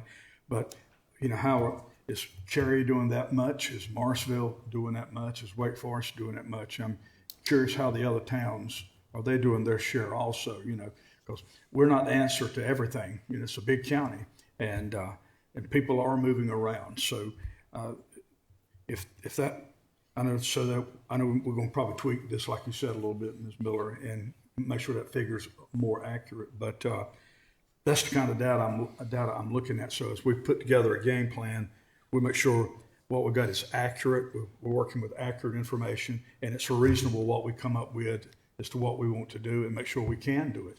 Because come budget time or planning time, it's most important to have that. So I appreciate everything you provide. This is some great stuff, and I realize it's kind of a work in progress trying to tweak these numbers, and it'll be nice to see what that final number is there whenever you guys finish working on it. Yes, Mr. Fillers, thank you very much. It is excellent information. There's a lot of it. As you say, there's a lot of tweaking to be done, a lot of refinement, a lot of understanding. One common question you've heard from several council members is kind of how does this compare? And that's something that our Affordable Housing Task Force, which I think we may be re-engaging them to help us sort through all of this information and gain better understanding of where we are, how we address it, which factors, which fractions of these different elements do we need to focus on?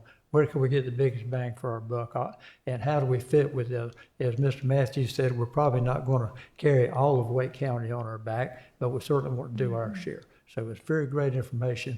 And with that, I think I'll turn the discussion lead back over to Town Manager Miller to kind of talk about the other issues we need to address related to this. Yes, thank you, Mayor.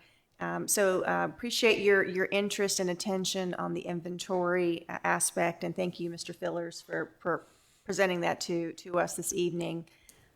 So part of tonight's discussion is also to talk about next steps. We've gathered a lot of information. We've done a lot of follow-up work requested from council, and staff is bringing forth some recommendations on next steps in order to continue this important work and discussion. So I'm going to ask Mr. Hodges again to walk us through the recommended next steps. Mr. Hodges?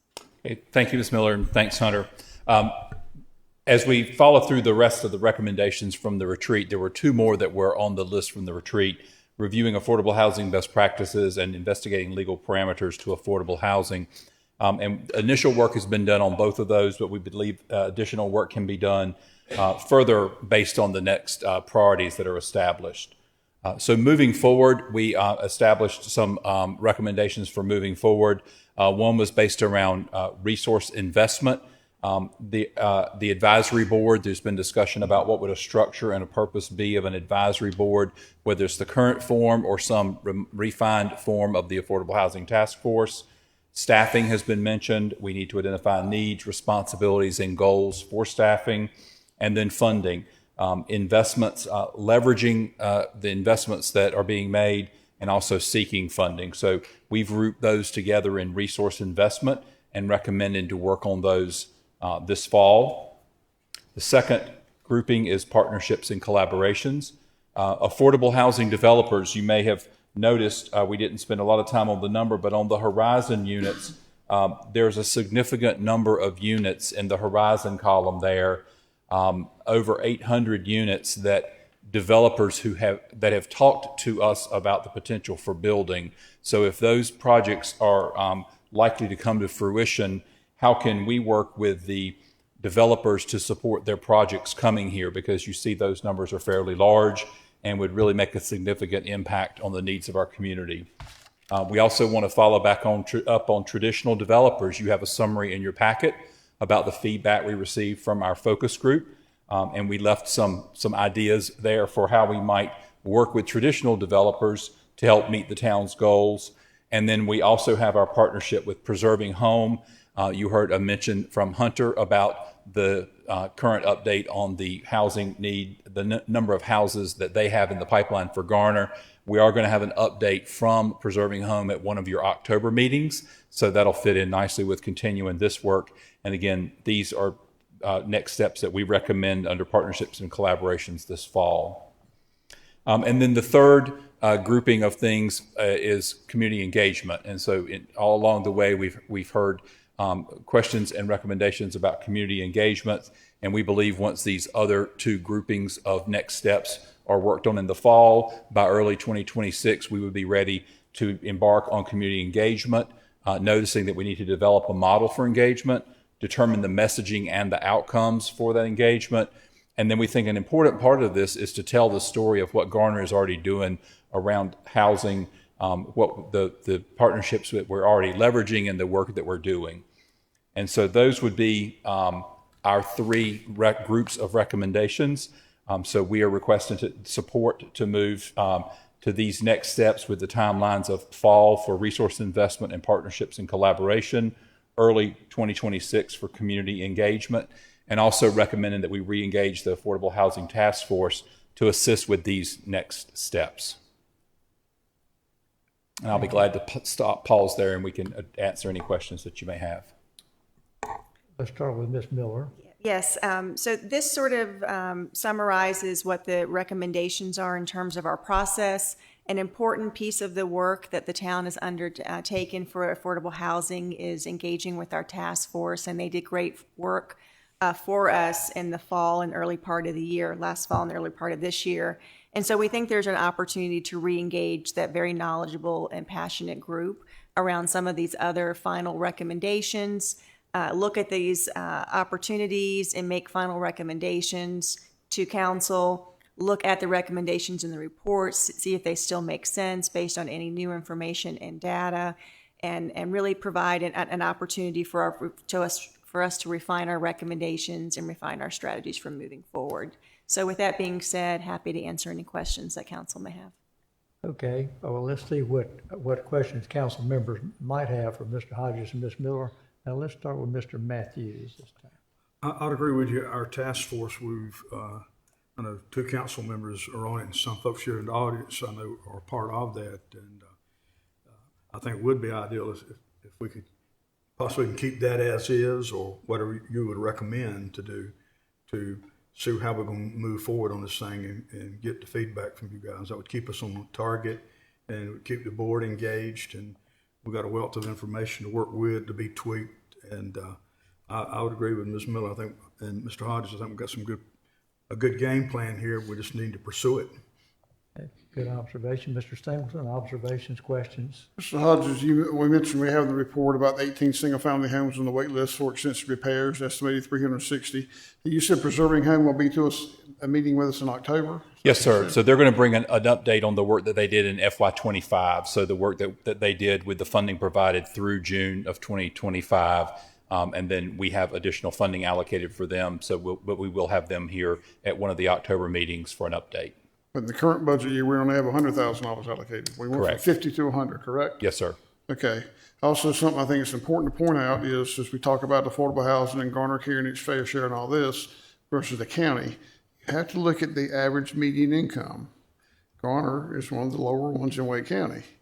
That's just a fact of life. And so, I mean, you can go from here and you go to Highway 50 to 50 and 42, and the average median income is almost twice as much down there as it is here. So when you're looking at where people are living and where they can afford it, that's why you have the need for affordable housing here, because some people living here have an lower average median income. That is the most important thing we have to remember, is that people are living here for a reason, because affordability in some of these houses. A lot of people don't know, but in our zip code, not the town limits, you go down off Woodland, between Woodland and Colonial, in that area, there are some old duplexes that were built in the 50s and 60s that have been rental units for years. I used to stay there as a little boy with somebody, and they're there, and they're smaller, older housing, but they're affordable for people. So you have to remember that that's where those people can afford to live. They can't afford to live, say, at 50 and 42 or that area. So the median income is lower for a reason, because some of the older housing stock, which may not be in our corporate limits, but it's in the magic 27529 zip code, is part of that. So that's some important numbers to remember, is that, you know, whether we've got affordable housing or unaffordable housing, you have it for a certain percentage of people who can afford or somewhat afford to live here because of income. And so that's an important, something very important to remember. And also preserving these homes is also important. Thank you. Thank you. Ms. Behringer. Yeah, I have a couple of questions. Back to my question earlier about what is the present percentage of affordable housing that Garner has, and we said an estimate was 40%. Is that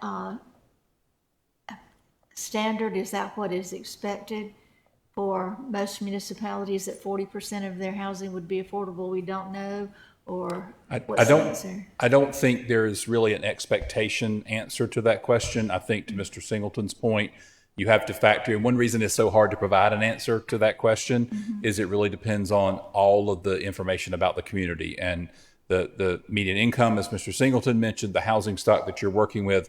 It would change that, potentially the makeup of that number so dramatically from community to community, that I would be very hesitant to try to make a comparison about what's expected of others. I think it really depends on looking at the people that make up the community and the existing housing stock to try to help better answer that. What I meant was, is there not an expectation, well, maybe an expectation out there that each community should have 40% affordable housing or 45%. Am I, you're saying that it's dependent on who lives there? So I think one reason that it's very hard to answer what percentage of affordable housing any community has is you have to factor in the makeup of the community and the makeup of the housing stock. So it's a constantly moving number. To answer your question about an expectation, I don't believe that there is a particular expectation. I think that is more driven by the community and how it's choosing to approach the information about the community. Okay. But also to your very excellent question, I might add that if we can re-engage the Affordable Housing Task Force, these are the kind of details they can dig into, the kind of questions comparative that they can research and help translate for us a little bit. I have one more question. It has been offered that, not tonight, but another time, that we might hire a staff person that would be solely dedicated to affordable housing and all its issues that goes with that. So where in the next steps that we have gotten listed here, where would that recommendation possibly fit in, or would it fit in now? Would it be later? At what point Under would the that next come step in? of resource investment, we list the advisory board and what the future form of the advisory board would be, what the staffing needs, responsibilities, and goals would be, and then also funding. So we have that all grouped together as one of the types of resources. So the recommendation from staff would be that the staffing analysis of the staffing needs and responsibilities and goals would be a part of one of the next buckets of tasks that we would take on. I just wanted to make clear that that was part of the plan going forward as far as making decisions. Mr. Dellinger. Yes, if you could bring up that affordable housing inventory summary again.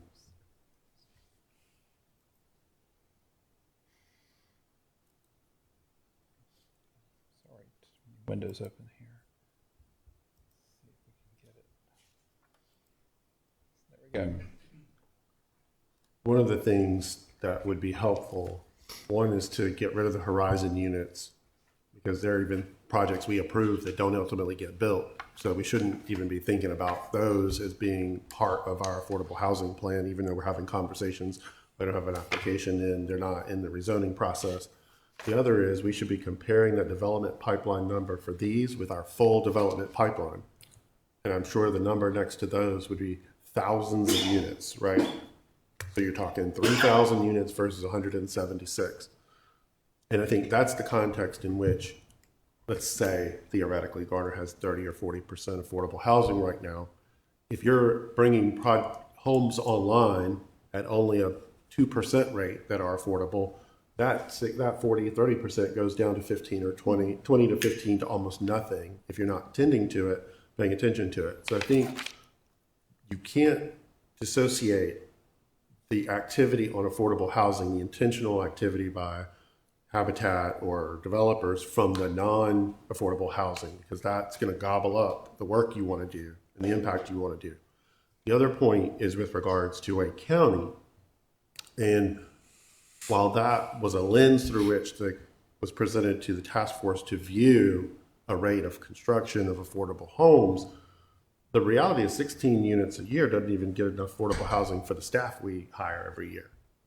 So what you really need to do is not look at what Wake Forest is doing, not look at what Apex is doing in the context of whatever they do helps us. It doesn't help us.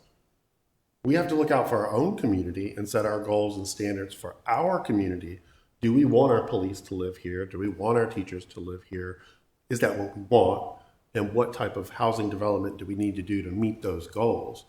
Because what Apex doing something does not help us. So I think it's very localized. Every implementation of housing affordability and accessibility reflects the values of the community. And one of the things when I got on council, my biggest concerns, one of the things that makes Garner so great and so wonderful is that for generations, people have been able to be born here, grow up here, go to school here, leave to go to school, and come back and be a part of the community. They can teach in elementary school and go right around the corner to their house. Now you hire a teacher, they got to go to Clayton, and their kid may be in school here. So it's the fabric of the community, and how intentional do we want to be about preserving that in a proactive way? So I say that just in the context of our goals should be reflective of our values, not reflective of a goal that Wake County has established for themselves and asking, are we doing our little part for that? It's a very personal, community-led decision.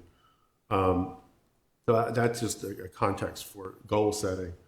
I'm in favor of reactivating the task force. I think there is feedback I've gotten from the task force is their investment of time versus the return on the message they actually wanted to convey to the council. And that was lost in translation on what those priorities were. I think this entire council, if this entire council had been on that task force, we would all have been hearing the same thing. And maybe what I call urgency and Mr. Matthews calls in me emotion, I call passion. They're not the same thing. Passion is just urgent logic, I would say. But if we'd all been hearing the same things, maybe we would all have that same sense of urgency around the work. And I think it would actually be beneficial to have more than the 2 council members on that committee engaging in that work, maybe as part of a pre-work session, because what has happened in this past iteration is the task force spent 4 months doing its work. That had to get compiled and then transmitted to council. Council had to process it because we weren't getting the information at the same time, right? To be more efficient, let's all be engaged in this process of a thing we think is very important so that we can make more immediate and impactful decisions. I think we also need to bring more people to the table in the community. The community engagement piece should not be so late. We need to hear from people directly and invite them into the town to have that conversation so that we can hear directly from people and the struggles they're having. And it's not just a number on a page, it's a person. And then we can take that passion we get from those stories and translate that into policy and not recommendations for more strategy or whatever. What was the phrase? Dedicate staff. What was the phrase that was in that report that jumps out at me every time I see it? It's about, develop strategy for recommending funding for staffing and housing investment. We need to get to policy and do some things on top of the things we're already doing. So I'm all in favor of re-engaging a task force. I think council should be even more hands-on with the work, and the community engagement should happen sooner, because I think we care about it. We just got to see the need more closely, and make some steps and allocate some funding and get a person who's in profession is this work to help us craft these strategies. There's a mention of so many things we have in the pipeline. Developers are talking to us. That committee and that employee should be working side and side with staff and council to shape the future of housing affordability in these projects. If we wait until community engagement in next spring, we'll be here in a year trying to come up with our first policy. So I just would like us to translate the lessons learned from the task force and the lag into a more hands-on approach and getting department heads on board, understanding that everything this town does, a significant portion of it, should have housing affordability top of mind, because great ideas come from everywhere. And we need more voices at the table. So that's my feedback on the recommendation. I think it's a good recommendation to move forward. I think there's a little more urgency we should inject into that process. Thank you. Thank you, Mr. Vance. Yes, John, can you pull back up the recommendation?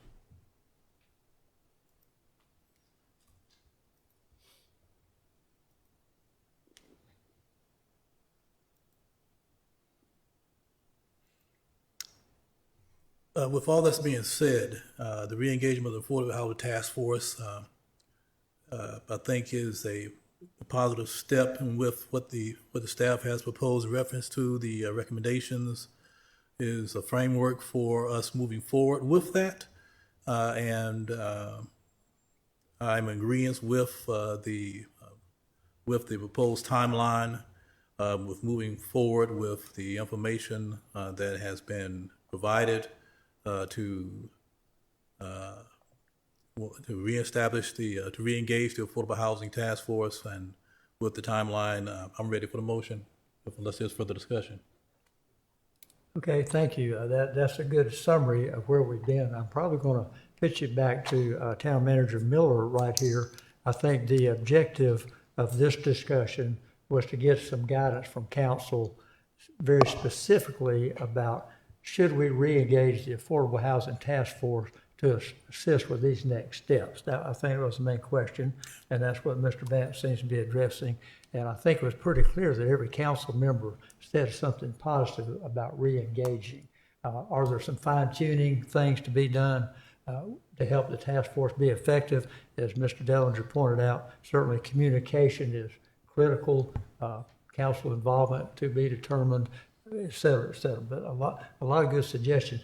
But if the main objective of this portion of this discussion was should we re-engage and move toward these steps, I'm going to pass the discussion back to you, Ms. Miller, to see if council has addressed your concerns.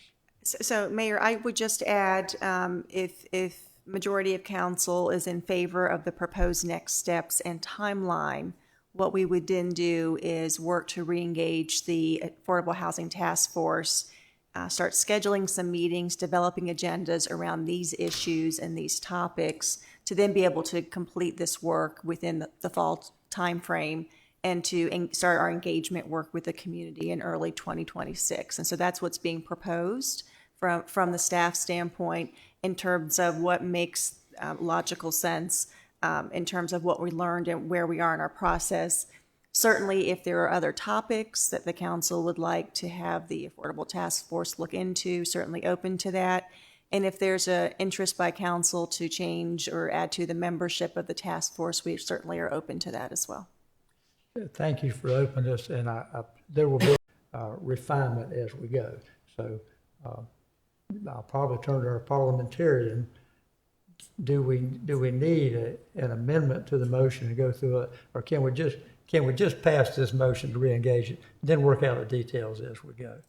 Mr. Dellinger. Yeah, I have a comment, in parliamentary or not. I think that the engagement strategy and development of the engagement strategy should be left up to the task force. We pass this motion endorsing this timeline. What we're doing is tying the hands of the task force that it can't do engagement until 2026. Now, I'm sure we can come back and amend it, but I think that should be the work of the task force. It was one of the primary things we saw as a next step was community engagement after the community task force work was done. So my friendly amendment would be to remove the community engagement from having a timeline and let that task force set the stage. We got engagement already. There's some people out here ready to be engaged and do outreach and do work, a lot of head nods. I don't think we want to tie the hands of that committee, go in there and say, well, we can't do engagement because we passed a motion. We can't do engagement until 2026. That would be my thing, is to remove the time constraint on community engagement to allow the flexibility for the committee, that task force. It might not happen until 2026, but I think there are a lot of eager folks out there wanting to do that engagement, and we wouldn't want to hamper that work. I think empower the task force to do the work the task force thinks is important so that it can do the work on behalf of us and report back to us. That would be my ask for a friendly amendment, or however you parliamentarian. And Mr. Dellinger, if I can provide some clarification, the community engagement timeline was about implementing the engagement. The expectation was that the planning and work that needs to happen to be successful with that needs to happen this fall.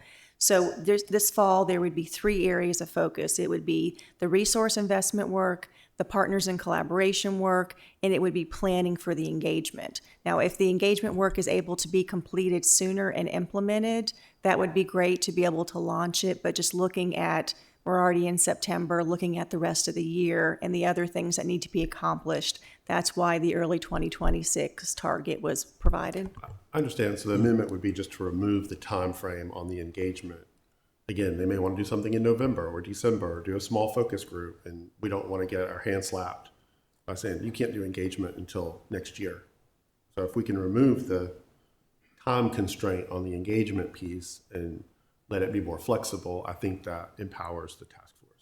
Isn't it already incorporated into what you just said? If we reach that point where we have the engagement process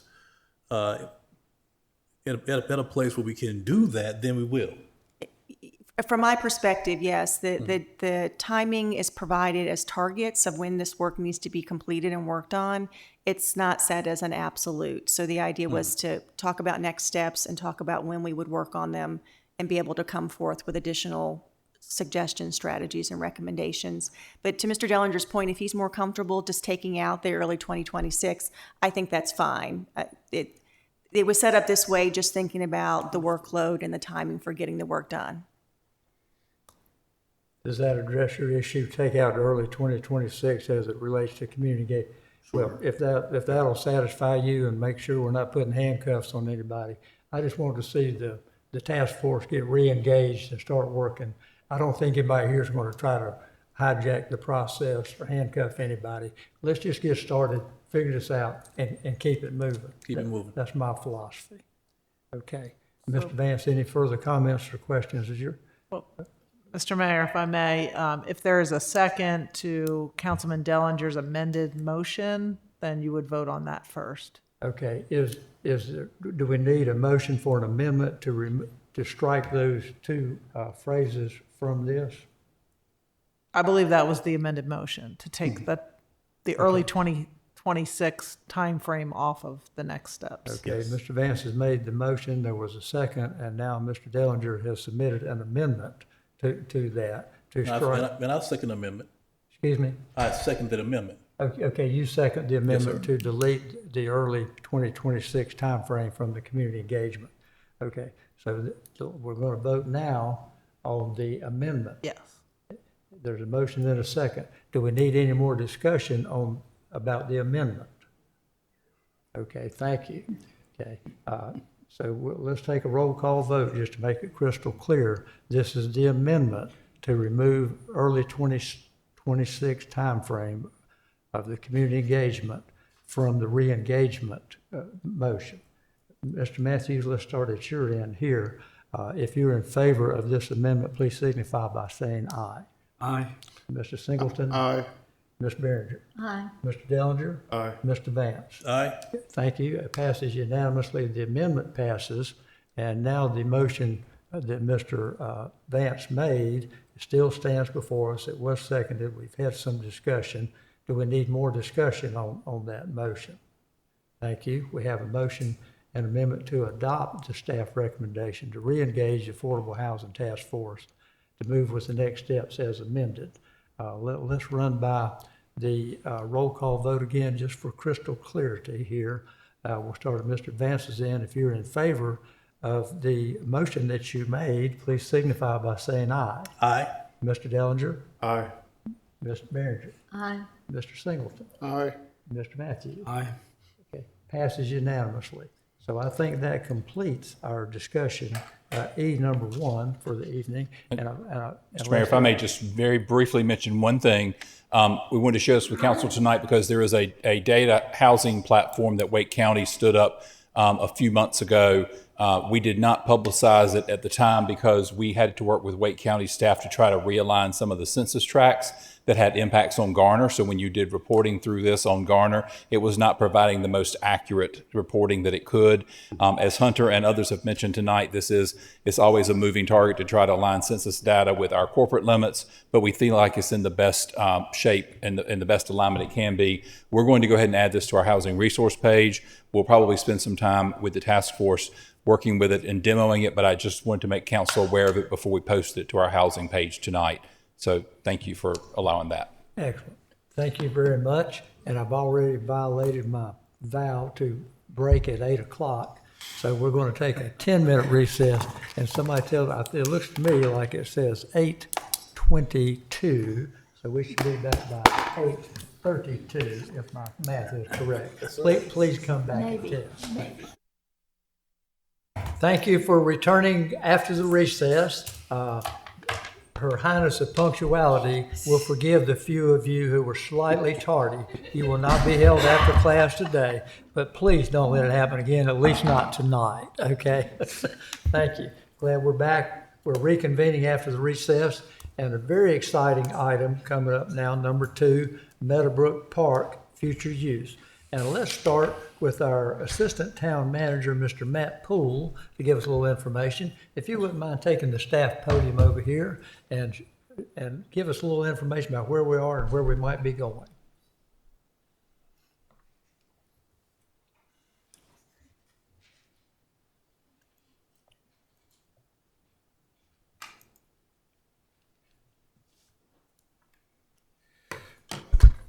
Good evening, Mayor Gupton and members of council.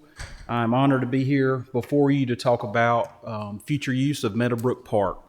So in your packet, we provided you a memorandum that discusses our reasoning for being here tonight. We applied some supporting documentation from future conversations, as well as the conceptual design that Planning Manager Matt Beard made in July. I do have a couple slides to go over that summarizes the information in your packet. So I will talk from these points tonight. I did want to do a little bit of background in researching this project from beginning to where we are now.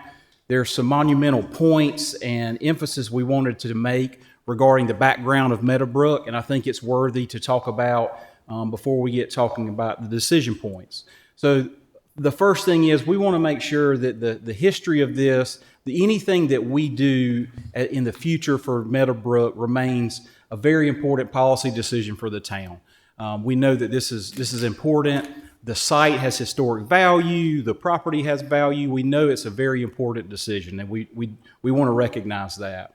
Also, we want to note that the site is not only one of our community's most significant opportunities to create a long-term public amenity, but it also carries historic value that needs to be preserved regardless of the path. And I think we need to make note of that as we talk through these two options, that regardless of the option, 1 or 2, that we want to recognize preserving the historic value of this site. And then lastly, Meadowbrook Park represents opportunity to honor its history and also activate the property for future generations by creating a space that provides economic, recreational, and community benefits. So taking all this into account and what's in your packet, we're coming to you tonight to try to get guidance and direction on one of two options. Option 1 for the site is moving forward is to issue a town's request for proposals, or RFP, for development of the property. So on this slide, the description, what we would do, we would prepare and release an RFP inviting outside organizations, businesses, or nonprofits to submit proposals for Meadowbrook Park. These interested parties could propose a range of uses and develop concepts subject to your approval. As you know, there are multiple external parties that are interested in this site. Some we have spoken to briefly, some in detail. And so we're here tonight that if it is your pleasure for us to entertain outside proposals, we need to do that in a transparent manner. There are obviously advantages and challenges to outsourcing this project. I'll just briefly go over some of the advantages and challenges that are noted in your memo. Number 1, as an advantage, is we would be bringing in external resources and potential investments into the property. We may reduce and offset the town's capital and operating costs. Initially, this was going to be a town conceptual design and project. An advantage to a request for proposal for external entities would provide opportunity to evaluate a variety of concepts and partnerships. So there may be some out-of-the-box ideas on how to develop this property or how to better use it. The town would require the town could require that the historic significance of the property be preserved and enhanced. And you're going to see that in both of these proposals. Staff and we believe the vision of the council is, regardless of what we do, we want to provide the historic value of the site. I think that's important to the community. But also by outsourcing this, it may even speed up the timeline for making the property accessible to the public. Some challenges of this: the RFP would take several months. So we would need guidance and direction. We would need to develop the RFP. We would need feedback from you on things that you would look for in that request for proposal. We would have to send it out. We would have to receive things back. It would be a timely process to do this. The proposals that we receive may not specifically align with your long-term vision for the park. So there may be some partners that would like to do something with the property that wouldn't be in your vision. Council would need to decide at some point whether to sell or lease the property. In a situation like this, and if it was determined to lease it, then we would ultimately have some management responsibilities under the town itself. So those are just some examples of advantages or disadvantages of developing an RFP and inquiring outside proposals. Option 2 would be we would proceed with internal and what we're calling phase 1 development of Meadowbrook Park. So in July, Park Planner Manager Matt Beard in the July work session developed and proposed to you a conceptual design of what we could potentially begin phase 1 of that project. This approach would initiate a first phase development led by town staff and funded through existing resources and phase capital planning.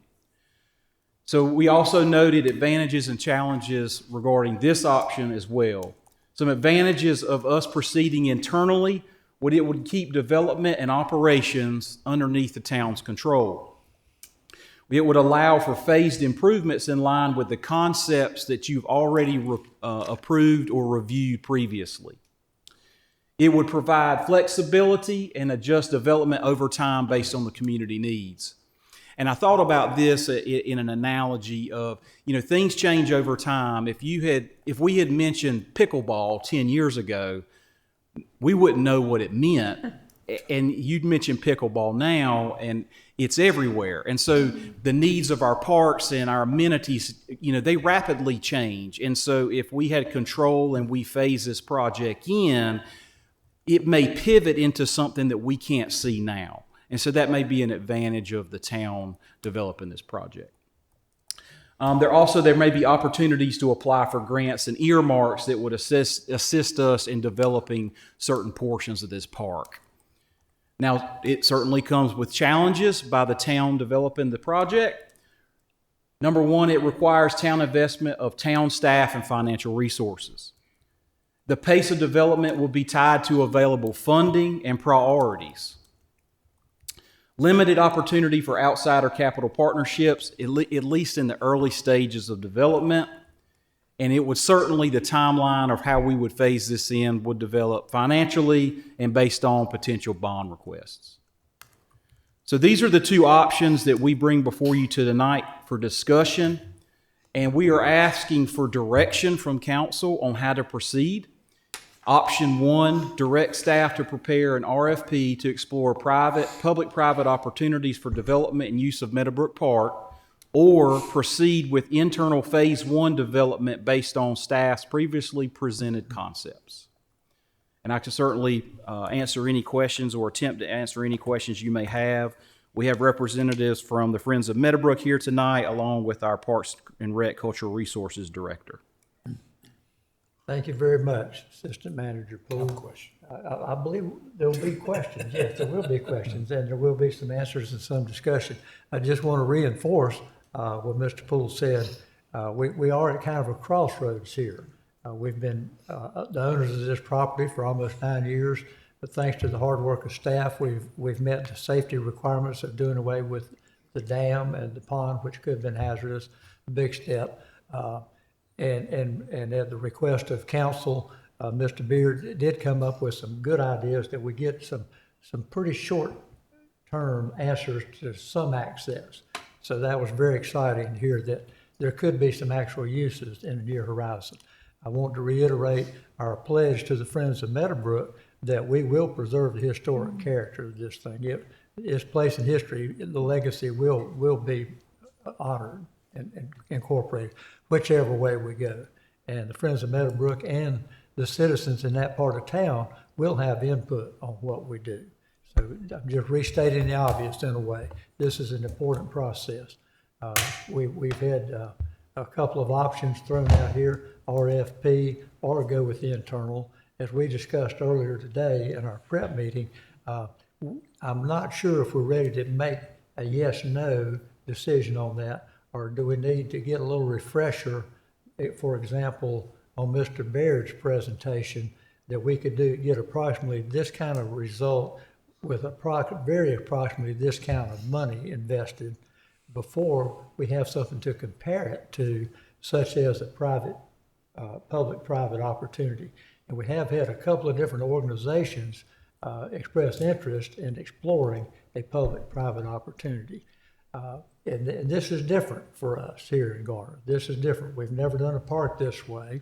We're involved with a very different project down on Main Street where there is a public-private opportunity partnership going ahead with an addition beside the rec center that meets a lot of goals. That's economic development in the clearest sense. This is more parks. So there are differences, but we're trying to learn. And I see our other municipalities around us take advantage of public-private opportunities to get what their citizens want sooner and at less cost to the taxpayers.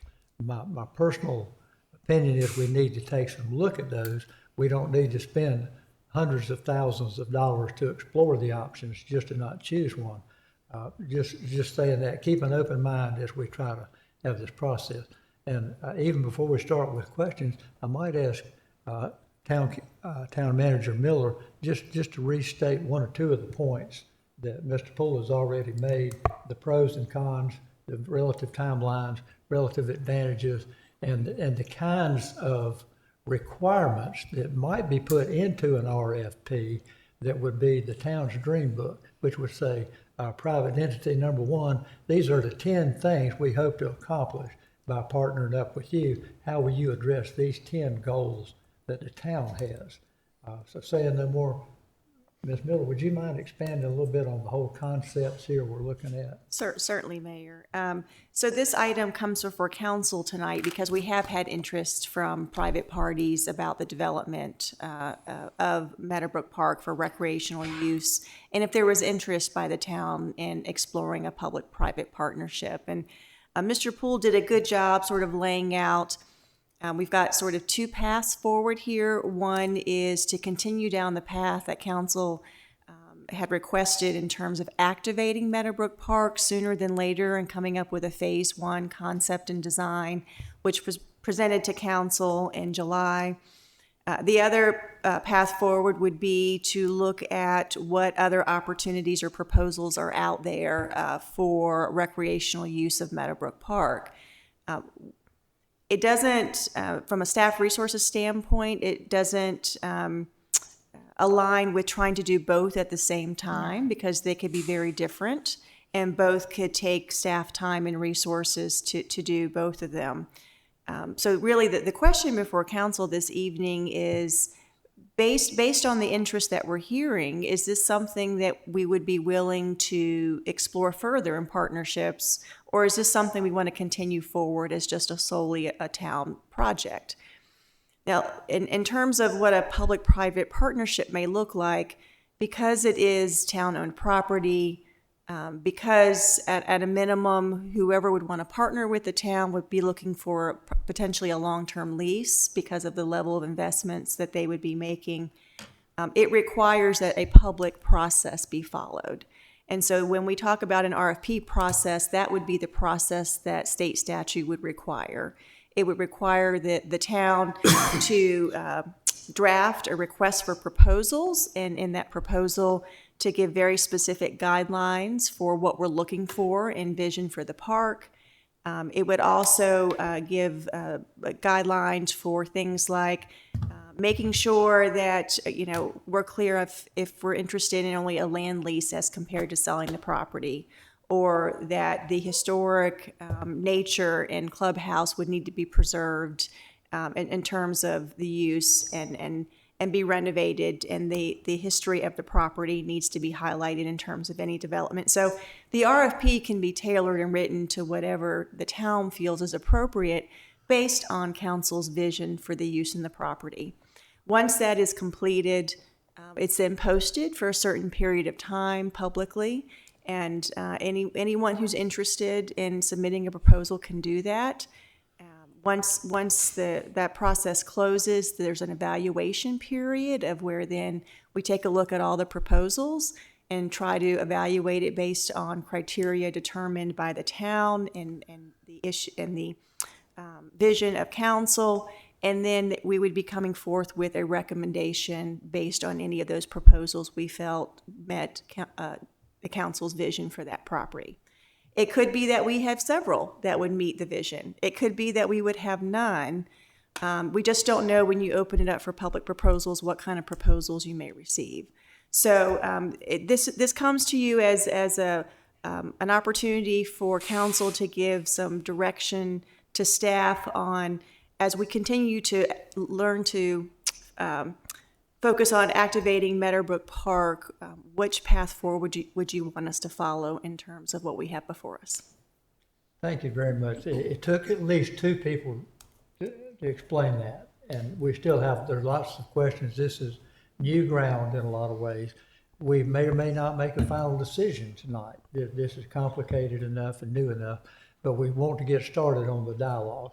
And the one who raised his hand first was Mr. Matthews. We'll start there. We'll ask a question each, and then we'll make another round or two and see where we go. This is a very important project. We want to do the right step. We don't want to waste time going down the wrong path, but we want to give open consideration and make our best possible decision about which direction to move in. Mr. Matthews? Thank you, Mr. Mayor. Like with option one, if we put it out there for RFPs, say we got 3 in from whomever, and we evaluated them, you guys evaluated them. Out of all that 3, they don't really kind of hit where we want to be.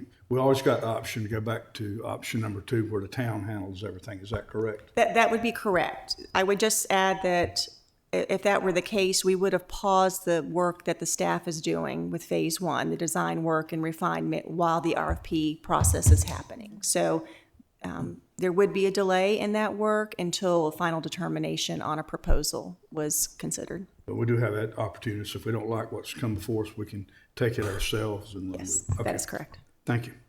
Thank I you. got one question. Was my old dear friend Judson Williams on that bulldozer? What? Was Judson Williams on that bulldozer in that picture? No. Okay. I was just curious. No, he wasn't. He was quite a character. I liked him. Yeah, I actually have all the names of all Okay. Thank you, sir. That's all, Mr. Mayor. Very good. Mr. Singleton? No, but Mr. Beatty was on the bulldozer. I saw him. He's my principal. I won't say a statement, since you said this has to be a question. If a private enterprise goes in there, to do what? Make money. So we're talking about having a town project that someone's going to go in there and make money. So, well, we're going to lease. Somebody's going to charge people to do something there to make money, period. We don't have enough land, parks land in Garner as it is. Land in Garner in the last few months has sold between $220,000 and $300,000 an acre. We can't buy parkland right now. And, we're building an active park at Jurgen, and this was going to be a passive park. So we can't afford, the lease on this won't be able to buy any land unless we're going to put a storage shed on there and put a few, store a few things on it, because the cost of land, unless somebody gifts the town some land or we work out an agreement with someone, we're going to have a hard time keeping up with parks in Garner. This is I don't know how many hundreds of homes. It's probably, I think Mr. Triesenberg, probably well over 1,000 units have been approved down there now, if not more, and maybe more on the horizon. So it's a busy area. And the fact that someone could come here and make money and charge people to go in there and do something, I don't know how inviting that is when people need space to get out and have green space to do things. And so that's just a total negative with me. We don't have enough parkland in Garner, and we're not looking to buy any. And we got it, we own it, and we should develop through phase 1 and then see what happens down the road. Because in the original bond sale in 21, we thought there was enough money to do both parks, and because of cost increases, that will never happen. So just always remember that if you give a private opportunity, they're buying it, they're leasing it for a reason, to make money. Good observation. Ms. Behringer? if we did lease it to somebody, of course, they're doing it to make money, but then they would be taking care of it for whatever length of time that they're going to be there. Would we say in the contract, would we tell them how long they could lease it, or would it be year to year? So I think that would depend on the guidance. So, you know, in the development RFP, if that's the path that we take, we're going to need to come back with some recommendations of what needs to be in there, get feedback from council, and begin that process. And in that, you would address these things. Well, just my opinion, and for what it's worth, is that while if we leased it to someone, it would be being used while we were getting around to doing what we want to do with it eventually. In the meantime, it's sitting there and nothing is being done. It's not being used. So if somebody was leasing it, at least there would be some activity there while we were taking care of other obligations before we get to the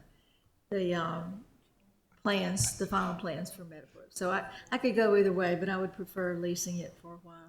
And Ms. Behringer, if I could add some additional information, one of the requirements for a proposal could be that the park and however it's used is open for public use as well. So you can structure agreements and arrangements to make sure that whatever the private recreational use would be, it would also be available for public, and that can be negotiated as part of the process. I'll also share with you the developers that have contacted the town have indicated that there would need to be a long-term lease as compared to a short-term lease because of the level of investment that would need to happen at the park in order to activate it to their vision and to the vision of the town. And so that's what they've shared informally with us in terms of what opportunities may be out there. Did they give you a time frame for a long lease? I think they're looking at 30, 40, 50 years. Oh, well, okay. I mean, they're for the level of investment in some millions and millions of dollars, the preference would be a long-term lease. And in some cases, they may need to have that to secure funding. Thank you. Thank you, Mr. Dellinger. Yeah, it's interesting contrasting the two options, but I think Meadowbrook sort of compels our attention, action, and accountability. And our attention because it was on the 2021 bond, and we've not done anything but fix the dam and do something because of the master plan we approved that incorporated all the feedback we're talking about, the preservation, the uses, the history, and then there's that accountability to the history piece. And so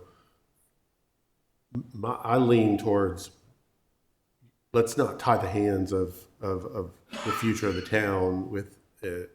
And I know there's a whole process for the RFP and we can turn it down eventually. But I think what we've been talking about for 2 years now is activating the space. And I think we can activate the space that may leave open the opportunity for maybe some RFP for use and part of it, but we've got to activate that space.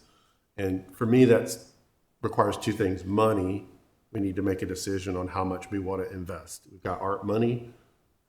We need to put some of it aside and say, we're going to do this. I think the number quoted was between 1 and 2 million to do some trails and some other things. And then as we're doing that process, if there are folks who want to come in and do disc golf, how do we work out a relationship or a partnership for them to use part of it for that? But we can't undermine our ultimate control and future flexibility with the space and encumber it with a lease that may not, well, as you said to your point, may change. The use may change over time. And to Gray's point, there's not other park land. If we turn around in 3 years and the council decides we need to just go full bore on making this park, and we got a benefactor who comes in and says, I want you to do this, we don't want to tie those opportunities down.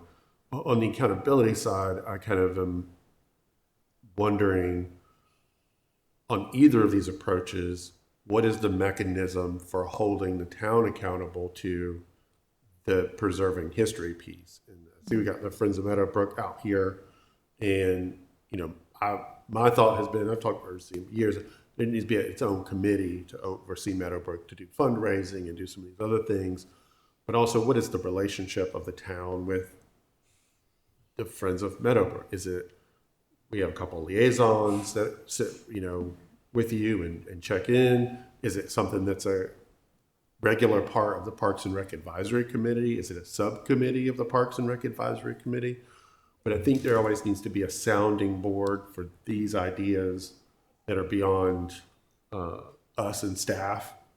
There's a checkpoint to say, that's not quite where we want to go, or that, and I think we need to make sure that that relationship is a little more formalized so that it's not, we got to get to town hall and make sure they don't mess up or something like that. It's a firm relationship as either of these paths. Because I think if you do an RFP, who's the oversight on the community part to vet that RFP and not have it be filtered through council members per se? So that's just kind of my thoughts. I think I lean more towards let's commit some funding, commit to a vision for a phase one that activates it for walking and open space, and still leave some flexibility for something other than a neighborhood or something crazy like that. But I think if there were a limited use like Frisbee golf or something, and there were an RFP we wanted to put out for a service, maybe activating the clubhouse or doing tennis courts or pickleball or a little, I don't know, because I don't know who would respond to that kind of RFP, and maybe nobody would. But I think the burden is on us to commit the funds to the project and the park, because that's what we said we would do 5 years ago. And we just want to start making an amenity for the residents of that part of the town, while also being true to the master plan elements of historic preservation. So. Yeah, and to your point, Mr. Dellinger, I think one of the responsibilities of me taking this job was it seemed to be the council's vision to get Meadowbrook going. It is the mission of our town manager to do that, and it's my team's responsibility to make that happen. And we want to do that for you, and that's why we're here tonight. Mr. Beard gave a conceptual design in July that is financially obtainable, and feasible to the site at a more passive use. Mm-hmm. So that's why we're back tonight to see, do we want to focus on that, or do we want to look at external resources? Gotcha. Sorry. I'm sorry, I was talking while. I'm done. Okay. No worries. Mr. Vance, your name. Yes, sir. Yes, sir. I apologize, Mr. Dillinger. I kind of excited. Well, yeah. We're all excited.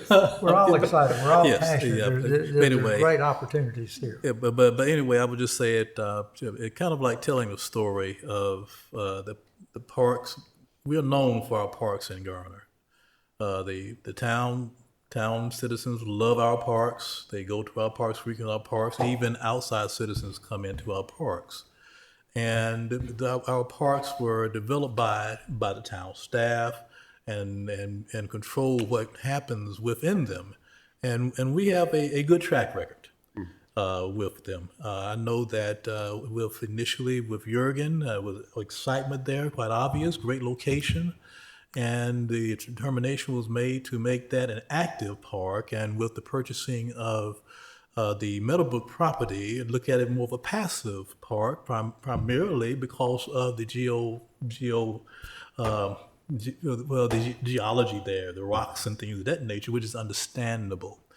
And with that, the focus has been on Jurgen, which is perfectly fine. The bond referendums and things are in place, and that's moving on like gangbusters to get active. And with Meadowbrook, we know that that has been mentioned, the integrity issue with the dam and things of that nature. We got to work through that process, and that has been going through well, and we'll hopefully get the streams verified with that process, so we can move on to the next steps. And looking at that area in which Meadowbrook is located, and which has already been stated so eloquently by others, is that it's really growing fast out there. And I will give Mr. Singleton his kudos that he really focuses on parks and open spaces and things of that nature. that is a key area that's currently growing fast with higher than average AMIs, and people wanting places to go and to walk around inevitably, and to look at moving forward with the town maintaining control of that property when it comes to development of the park. I have confidence it'll be done well, and to consider the history, the rich history when it comes to Meadowbrook, and maintaining that and incorporating the citizens' concerns is very important. So I'm leaning strongly toward the interim use, and with the town moving forward with controlling Meadowbrook rather than putting it out for necessary to have under contractors' control. And I'm sensing that with the interim use, that can be used quicker in place than possibly with the other option. So with that being said, I'm in agreement with committing funding to get the interim use going with the current plan and continue to develop that plan and allow the staff who have has a history of putting in great parks to continue to do that for this particular park, Meadowbrook Park. That's where I am. That's an excellent first round of questions and observations. I'll just add my comment. Again, control is a key issue here. I couldn't disagree with that in any way. The town wants to be in charge of what happens out there. No way would we consider selling or leasing it to somebody with a blank check to do what they felt would make money. If there were to be an RFP, and we've never done this related to parks, we did an RFP for the downtown enhancement with LMG. That's a little different thing, but we did have a public-private partnership there where they met certain criteria after going through the RFP process, and they got something we wanted there a lot faster with their use and their input and their resources than we would have done. If there's any analogy to the park, for example, if we were able to design an RFP that targeted exactly what we wanted, whether it's golf, whether it's baseball, whether it's Frisbee golf, but as long as it maintains our key element of the legacy out there, and we maintain control. If our private partner could help us get to the right place that we control faster and less expensively for us, it could be worth considering. I've never done one of these. We've never done one, but I see it done at other municipalities in parks in different ways. And would any of them, whether it was golf or rugby or pickleball, would they expect to make some money somewhere along the line? Yes. Could they, at the same time, do some things that would help all of us and all of our neighbors enjoy it more sooner in greater volume with less cost to the taxpayer? It may be worth considering. That's my only observation. And I've told you way more than I ever knew about public-private relationships and long-term lease. It's new ground to us. I just don't want for us to dismiss it saying we wouldn't be in control, because I think we could be in control. We could set this up that we do dictate the future for a long time to come, just like we're doing with our downtown development. A whole different thing. With that, I'll pass back to Mr. Poole and Ms. Miller for whatever discussion, other points you might want us to consider, or what our purpose is this evening. There are really no other points of discussion because we have had interest from private developers. It would be helpful to get clear direction from council this evening. Do you want to continue down the path that the phase one that we talked about at your July work session and give the green light to staff to continue that work, bring back, refine concepts, budget, timelines, do all that type of work in terms of the phase one activation of Meadowbrook? Or would council prefer to pause and explore what a public-private partnership would look like through an RFP process? And so we're looking for direction from council on that. And I would say probably the easiest way to provide clear direction is by a vote by a majority of council. Okay. Is there a motion? Mr. Mayor, I move we go with proposal 2, the town remain control of this park and give staff clear direction to move forward, because the town can get this park open much quicker than a private relationship right now. Second. Okay. There's a motion by Mr. Singleton, and there was a second by Mr. Vance. Yes, sir. That we give the staff direction to proceed with the internal development, phase 1 as outlined by Parks and Rec staff, and not consider public-private relationship. Okay. That's the motion, and second.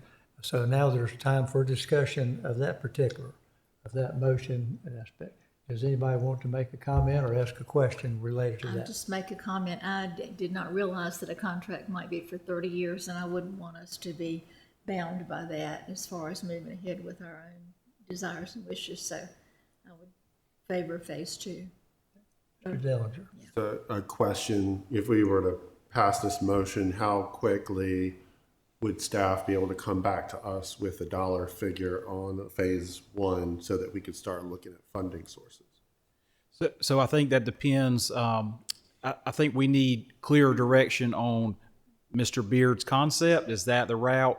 I think at least one more follow-up meeting with that to get feedback from it, and then we could get to work on that. So, I mean, we're ready, but I think we needed to get past this hurdle to see which road we're going down. Now, if this is the path, we will follow back up with a more detailed conceptual design to get feedback from council. Thank you. Okay.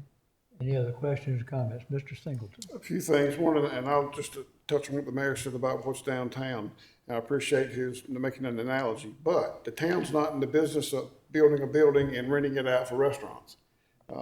We don't do that, but we do parks. I'll give you an example. I was on the council when we got the GPAC, and we did a long-term lease for that building in the back, which the town could certainly use. And if I'm not mistaken, we did a 10-year lease, a 10-year lease, and a bunch of 5s. And the county can have that for like 40 to 50 years. Isn't that right? Isn't that correct? I'm somewhere in the neighborhood, right? I mean, it's been 30 years. So they tied it up for at least that long. So that's a long-term lease, but there's a building that the town could have used that we can't use because we did that lease. And I don't know what the county does with it now, the school system, or if they even use it much, or it's just sitting there storage. But anyway, that was a long-term lease that we did that. Hindsight's 20/20. I wish we hadn't done that. But anyway, we did. So, Mr. Poole's correct. We should hear Mr. Beard bring back some more concepts. But, if you go with the RFP, as Mr. Poole mentioned, that's going to take months to prepare and get it out there. Then somebody's got to go through the process of development, working through staff and through planning services another year. Then they got to get funding. That's another year. They might not start for 4 years. I hope that we sure can do this a lot quicker than 4 years. I hope we can do it, in a couple of years, if not quicker than that. So I think the need for passive park space, where you have a lot of residential development, some of it very dense, some of it not as dense, is an opportunity that people, I think, will appreciate, because we need green dots. I call them because it's green space. And the opportunities for the town, and a lot of towns, to buy green dots anytime in the near future is going to be really challenging because of the cost. And we own this, and we can move forward with it, and we can honor the history of Meadowbrook. And I think people, once it gets open in a couple of years or a year or two, whenever, I think people will really be thankful for it. And there'll be a lot of sidewalks getting to it, but as we know, a lot of that development, there's sidewalks. There's not a sidewalk. And they'll just have to get there. We'll just have to figure that out. But let's get the park open first, and we'll worry about that another day. Okay, there's been a motion and a second to pursue the phase 1 development and take steps in that direction. We'll go for a vote if there's no more discussion on it. And I'll start with Mr. Vance, who seconded the motion. If you're in favor of the motion that you seconded, please signify by saying aye. Aye. And Mr. Dellinger? Aye. Ms. Behringer? Aye. Mr. Singleton? Aye. Mr. Matthews? Aye. That's unanimous, 5 vote to move ahead with the phase 1 development as started by Mr. Baird's plan and go from there. Mayor, thank you for the council's guidance on, we will work with the Parks and Recreation staff to continue the concept development, bring it back to council for continued discussion, and plan out a timeline in terms of cost and timing based on trying to activate the park with a phase one sooner than later. So thank you for your feedback. Excellent. Thank you for the guidance that you've all given us. That was great information, great presentation. Thank all of you very much. Okay, and that brings us now to item number 3, the code revision project update. And our presenter is also our parliamentarian and town attorney. So tell us about code revision project, please. Thank you, Mr. Mayor. If you just bear with me.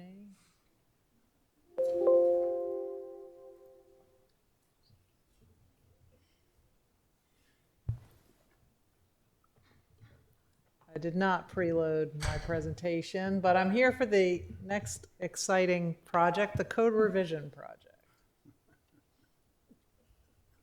We're on the edges of our seat. Which was started earlier this year. Just as a recap.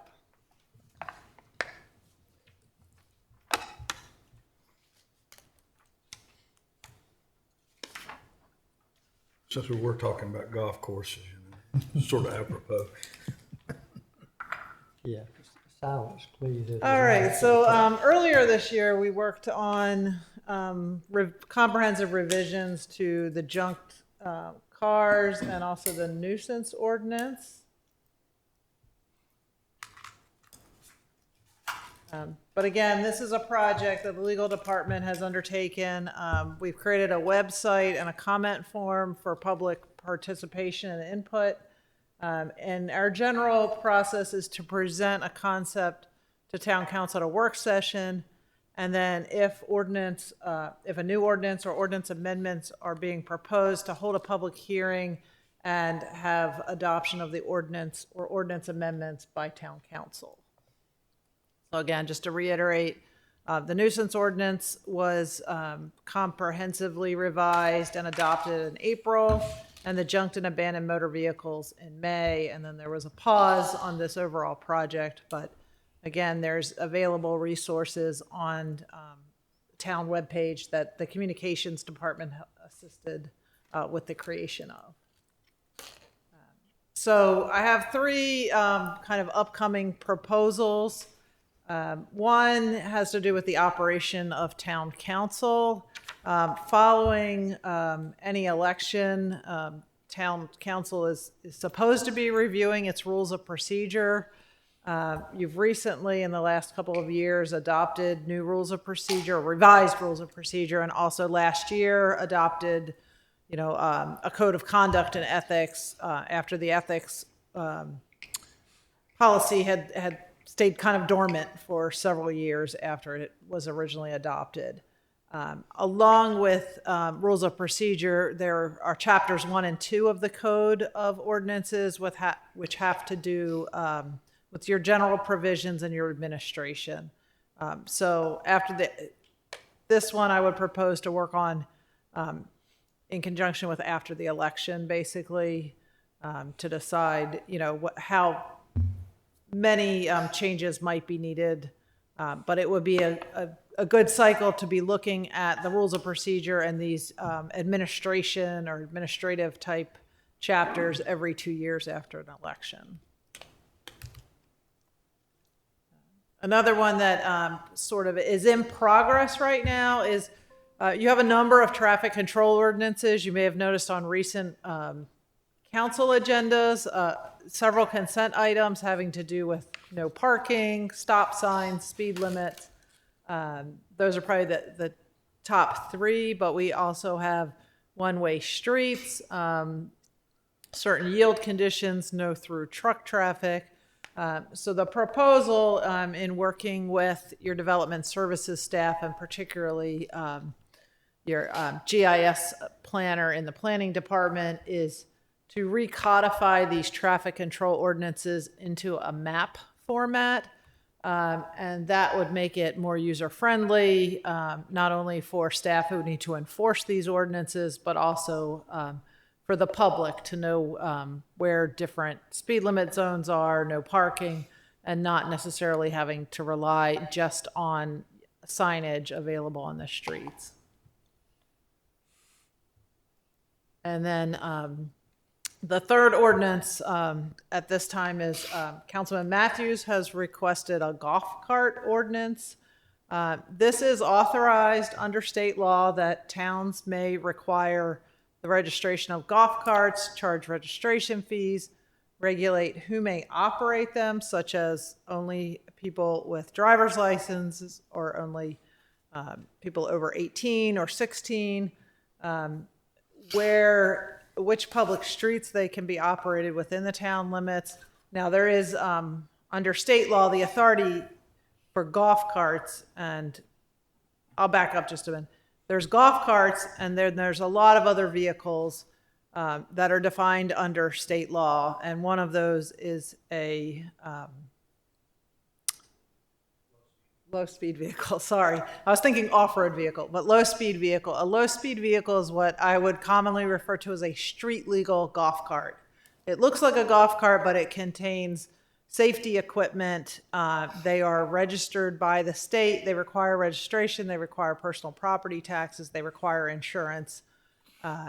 And with low-speed vehicles, the town is preempted. We cannot regulate those. They are allowed to be on streets that go up to a speed limit of 35 miles per hour.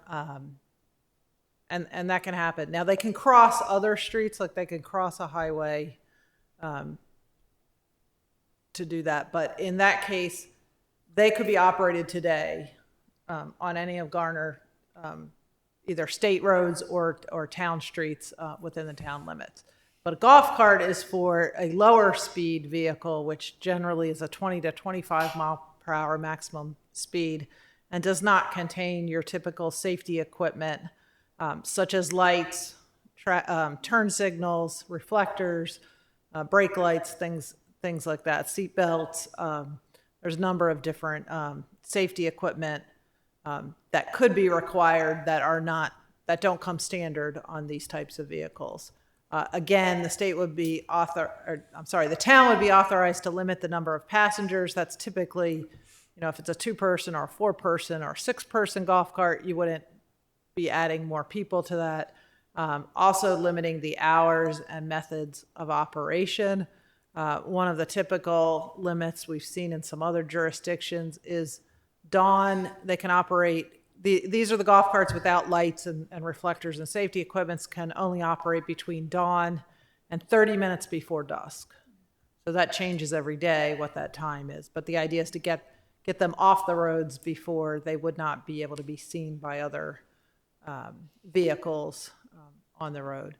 And then methods of operation, again, typically is what streets they can be, how they can operate, what do they yield to, do they have to get over on to the shoulder? And we know there are many town streets that don't have extensive shoulders, but also typically prohibiting them from operating on sidewalks or greenways, other places where you wouldn't have motor vehicles. So the town is authorized under state law, can adopt a golf cart ordinance if it wishes to do.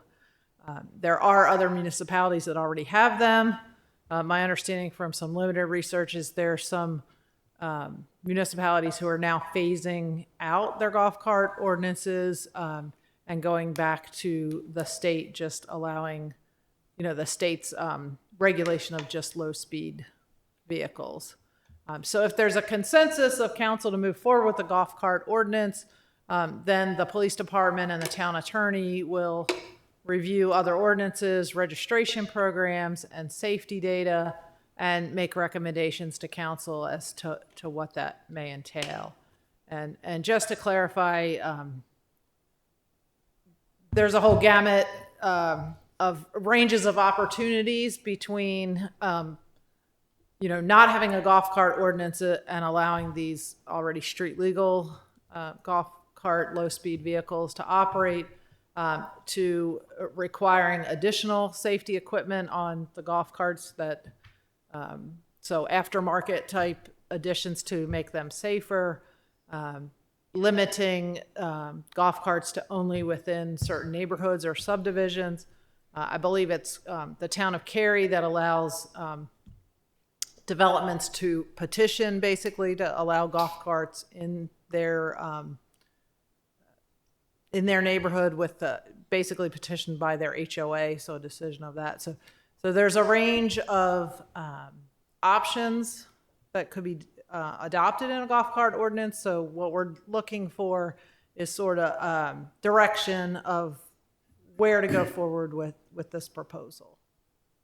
Okay, just for clarity, and I'm reading the action requested here, that town council provide feedback on priorities for ordinance review and amendment. Is that separate from whether to proceed with the golf cart ordinance? Well, as I indicated, I have 3 proposals that I would work on right now. One would be after the election. One is we're currently looking at the traffic control ordinance mapping option. And then the third is whether to proceed with the golf cart ordinance now. So there's also the whole other list of ordinances to be reviewed, but these were the priorities that have presented at this time. So really 3 different items before us that you'd like guidance on. Right. 3 different ones. Should we consider or if there's some other priority that council would prefer that the legal department address with respect to the code of ordinances, we could do that as well. Okay. Mr. Matthews, would you like to add to our conversation? I would like to add to the conversation if I could, Mr. Mayor. This is kind of what I consider a very unique opportunity that in the town of Garner, some of the things that we're doing. And so I initiated this. First place I went down to was Benson, North Carolina. And they've been doing this for well over 50 years. When I walked in, the police department said, here's your 2 pieces of paper. It's a local ordinance. He said, people from all over North Carolina come in here to get these and see what we're doing. He said, we've had a success rate with it. The gentleman I talked to down there, and he said, they keep it simple. It's a local ordinance. He said, and I provided everybody a copy of this, and as well as the attorney and the police and the town manager, that it's only good inside the city limits of our town, and you can't go over any road over 35-mile-an-hour road. It's limited to that, and that's some of the things that Ms. Jones mentioned about sun up to sundown. What they require is seat belts, a rear view mirror, and a big orange triangle placard on the back of it. That's what Benson applies, plus liability. And then they get a sticker. I think they pay theirs $50 a year. It's posted on there. And for the registration and liability. And as we were talking about it, Ms. Jones said, we do have a program, I think, in our system where it could be online registration to simplify that process. I understood that. We currently have a business registration program, and that's handled through the SmartGov system with development services. So the registration piece could be done online. Whether there needs to be an inspection program to go along with the additional safety equipment would have to be done separately, but that's similar to how a building site is inspected. Right. So I think it'd be right and unique. Everybody's not going to rush out and get a golf cart. I would like to have one, drive up to the store and back or running around versus driving a car. We would control it at the local level, and it'd be only in Garner. You couldn't go outside the city limits with it. And with the registration, we'd know who had them out there and who did not. And a lot of neighborhoods are using them anyhow. So I would ask the board to let's move forward on this thing and see what happens with it. I think it'll be a lot of fun. We'll enjoy it, especially Fireman's Day. Everybody will be driving a golf cart around and or whenever they want to. So I don't, keeping it local, that was keeping it simple. And so I encourage my fellow board members to have her move forward and finish researching this thing on out. I guess what I'm trying to figure out is, are we talking about approving an ordinance for golf carts, or are we doing what it seems to imply here that says if there's a consensus of council to move forward, Garner Police and Town Attorney will review other ordinances, registration programs, and safety data, and make a recommendation to the council. Right. Certainly, we want to give it some consideration. And our town attorney, I think I heard you mention state laws that require certain types of that allow certain types of low-speed vehicles on public roads. There's such a thing as a town-wide golf cart program. And I thought I heard you mention earlier in our prep, there could be somewhere neighborhood-based where one particular golf course community, i.e. River Ridge, Eagle Ridge, might pass it and drive it within their subdivision. There's several different ways to slice this. My concern, as you say here, is safety, number one. And I would rely on our police department to give us some advice, which, you know, we'll be reasonably safe. There's risk every day driving every car. We understand that. But if we make a town-wide ordinance, do we require a driver's license to drive them? Can they only drive between dusk and dawn? These are the questions. Can they only be driven within your subdivision or everywhere in town limits? There's a lot of ways to slice this, and I certainly don't mind pursuing it, but I certainly would like the advice of our top safety experts. Absolutely. Absolutely. To road management. But before we have to say yes or no on a specific, as far as looking into it, if that's our question, should we look into it? My feeling is yes, but does it take a motion to say yes? Let's ask the police department to look into it. I'm asking a parliamentarian. Well, what we're seeking is some direction as to what kind of priority this is at this time. You know, how much effort does council want us to put into this right now? Somebody else talk. Yeah, I mean, I'll say, I don't care about this at all, but I respect Mr. Matthews as a council member saying this is an issue that is important for his constituents. And if he would like to pursue it, I will not oppose it. I think that is the spirit with which we should approach this work. I respect that he wants to pursue it. So I'm not going to oppose it, and what comes will come. Mr. Dance. I don't have an issue with it, honestly. And I will respect the decision of the council, but moving forward and looking into it, I'm all for it. Ms. Behringer, comments, questions? Yeah, I would have some safety concerns. I think about living right off of Garner Road where the speed limit's 35 in some places, 45 in others, and people using it for a racetrack. But I'm willing to look into it and see what the recommendations are and what exists in other municipalities.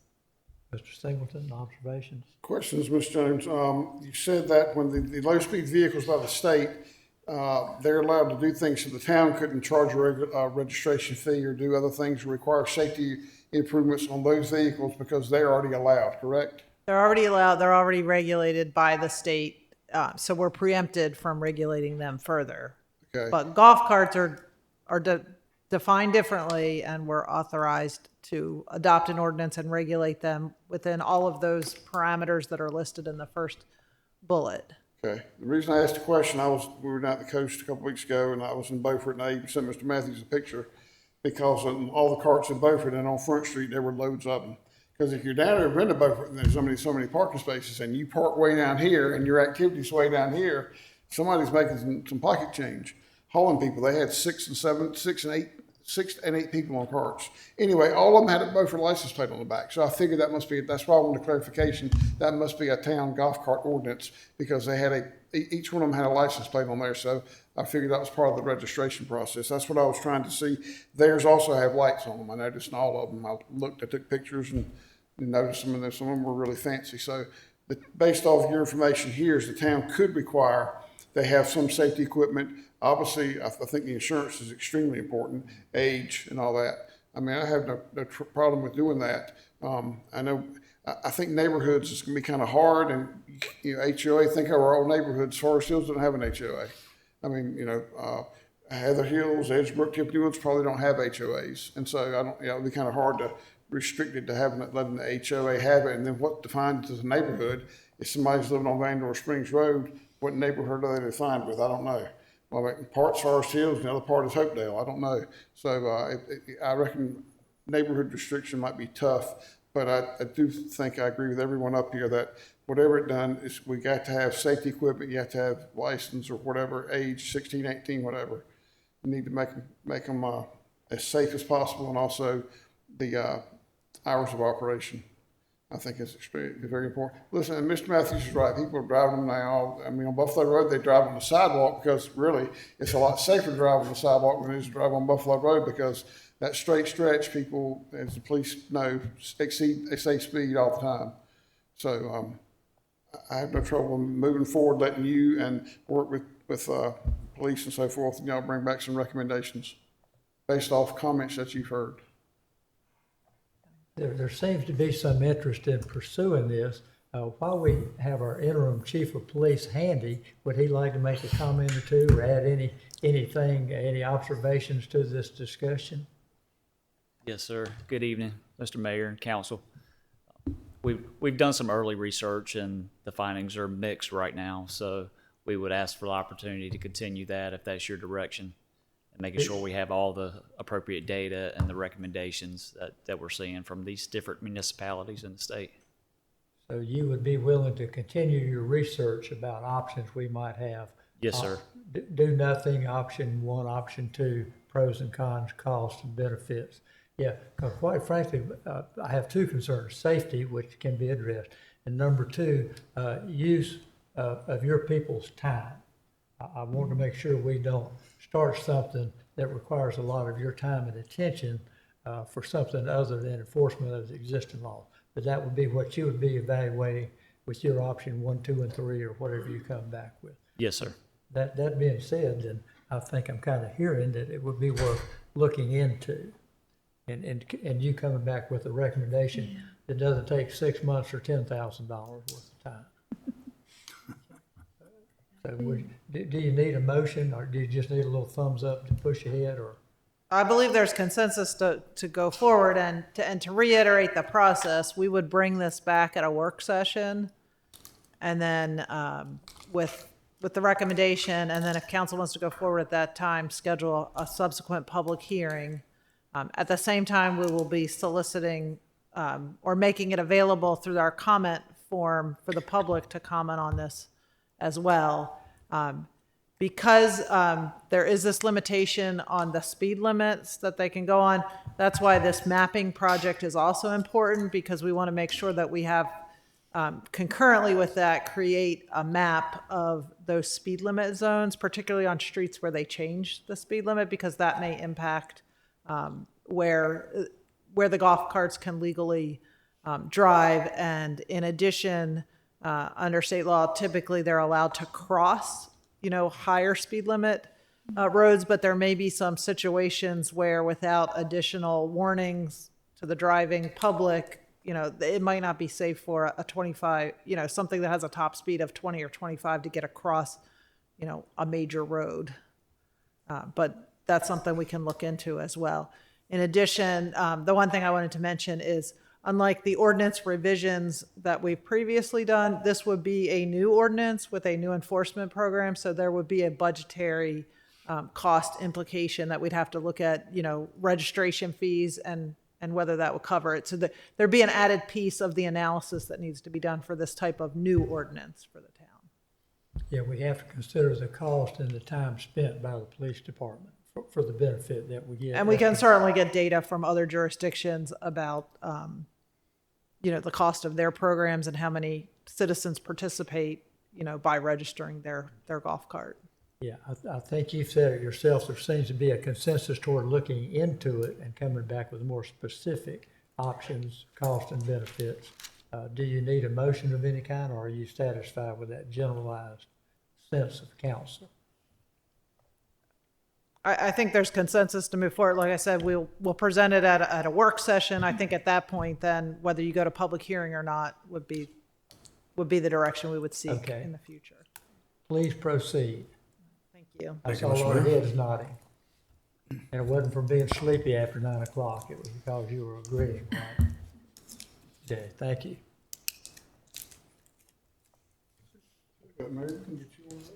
Wow, oh, that comes with the job. We get one of those? No, I've been told that before. It didn't work out.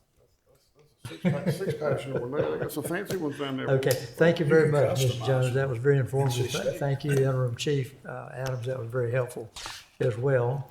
That moves us along, I believe, to manager reports having to do with pending agenda. Yes, good evening, Mayor, members of council. Looking ahead to your September agenda, there's been quite a few updates than what was provided in your agenda packet, and that's provided for you tonight on front of you. Just want to quickly walk through what we're anticipating for your September meetings. The meeting next week on September 2nd, 540 Phase 2 update. We're looking forward to learning more about Phase 2 of the 540 project. We also have a few items on consent for our meeting next week, and then we also have 2 public hearings, one for Vanessa Drive and then one for Buffalo Road.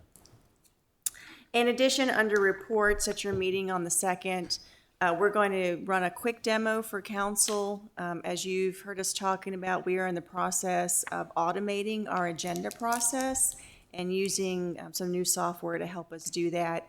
The software is called eScribe, and we're about at a place to launch it with staff, and we're going to start trying it out in your September meetings.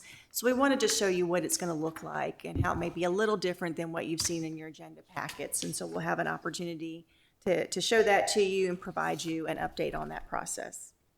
We are all about using technology effectively, aren't we, team? Come on, let's get into the digital age. Thank you. Well, staff is very excited to move forward with this project. So looking ahead to your September 16th meeting, One Water presentation. We originally had that under presentations. That's been moved to your work session. We've got one consent item identified so far, sidewalk bids for Avisboro and Garner Road. A public hearing for the comprehensive plan implementation, the residential and mixed use. This was moved from the September 2nd meeting.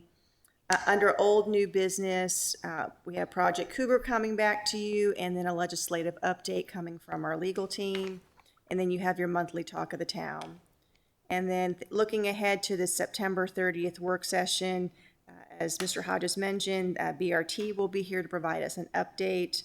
The One Water presentation will be presented coming from Wake County about vision for sort of one water plan for the entire region. We'll be bringing forth a discussion point for strategic plan refresh framework. We've been talking about this for about 2 years now. We're at a place to start proposing a framework, an approach, and a process for updating the town strategic plan, and we'll be coming forth with some ideas and recommendations for what that would look like and the timeline associated with it.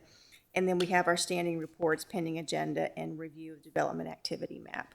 So that's what we have ahead for us in September. So happy to answer any questions the council may have. Excellent. It's very helpful to have these advanced, flexible agendas to kind of know what's coming. That's very helpful to council. Thank you. Mr. Mayor, I just have a question. The timeline for the strategic planning framework, is that accounting for an election? Yes. And yes, having that election, happen after? Okay. Community engagement, all those things. Okay. This will provide a broad framework for what that would look like and what steps could be completed this fall, what would be completed early next year, and those types of things. All right, thank you. Yeah. Mr. Mayor, if I may, I would like to say that in reference to the transportation piece, we received a great briefing on the transit aspect, and with the presentation coming before us with 540, I think this is it's an opportune time because we're looking at those interchanges and that'll be in close proximity to Garner, and we can begin to start to strategically plan how we can better have the most highest and best potential use in the future. So I'm looking forward to the 5540 Phase 2 status update.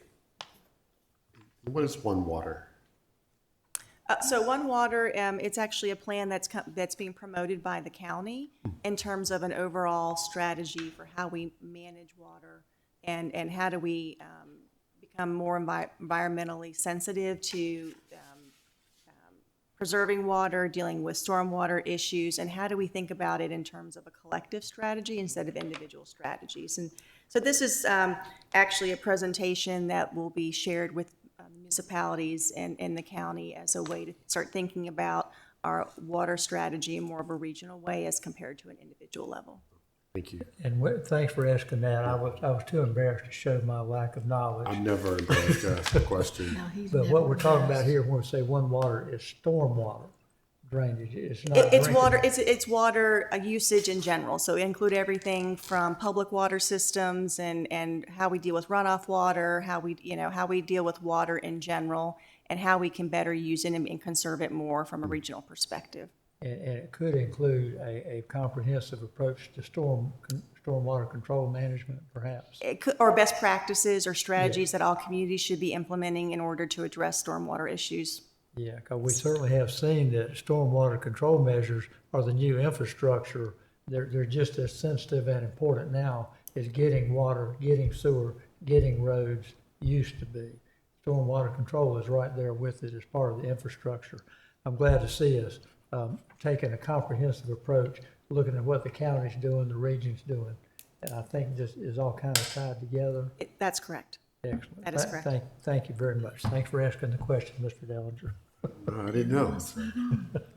Thank you. So that is the pending agenda review. We also have our review of the development activity map. And is there anything to point out this evening, Mr. Hodges? There is nothing new on the development activity map since Mr. Triesenberg presented an update last month.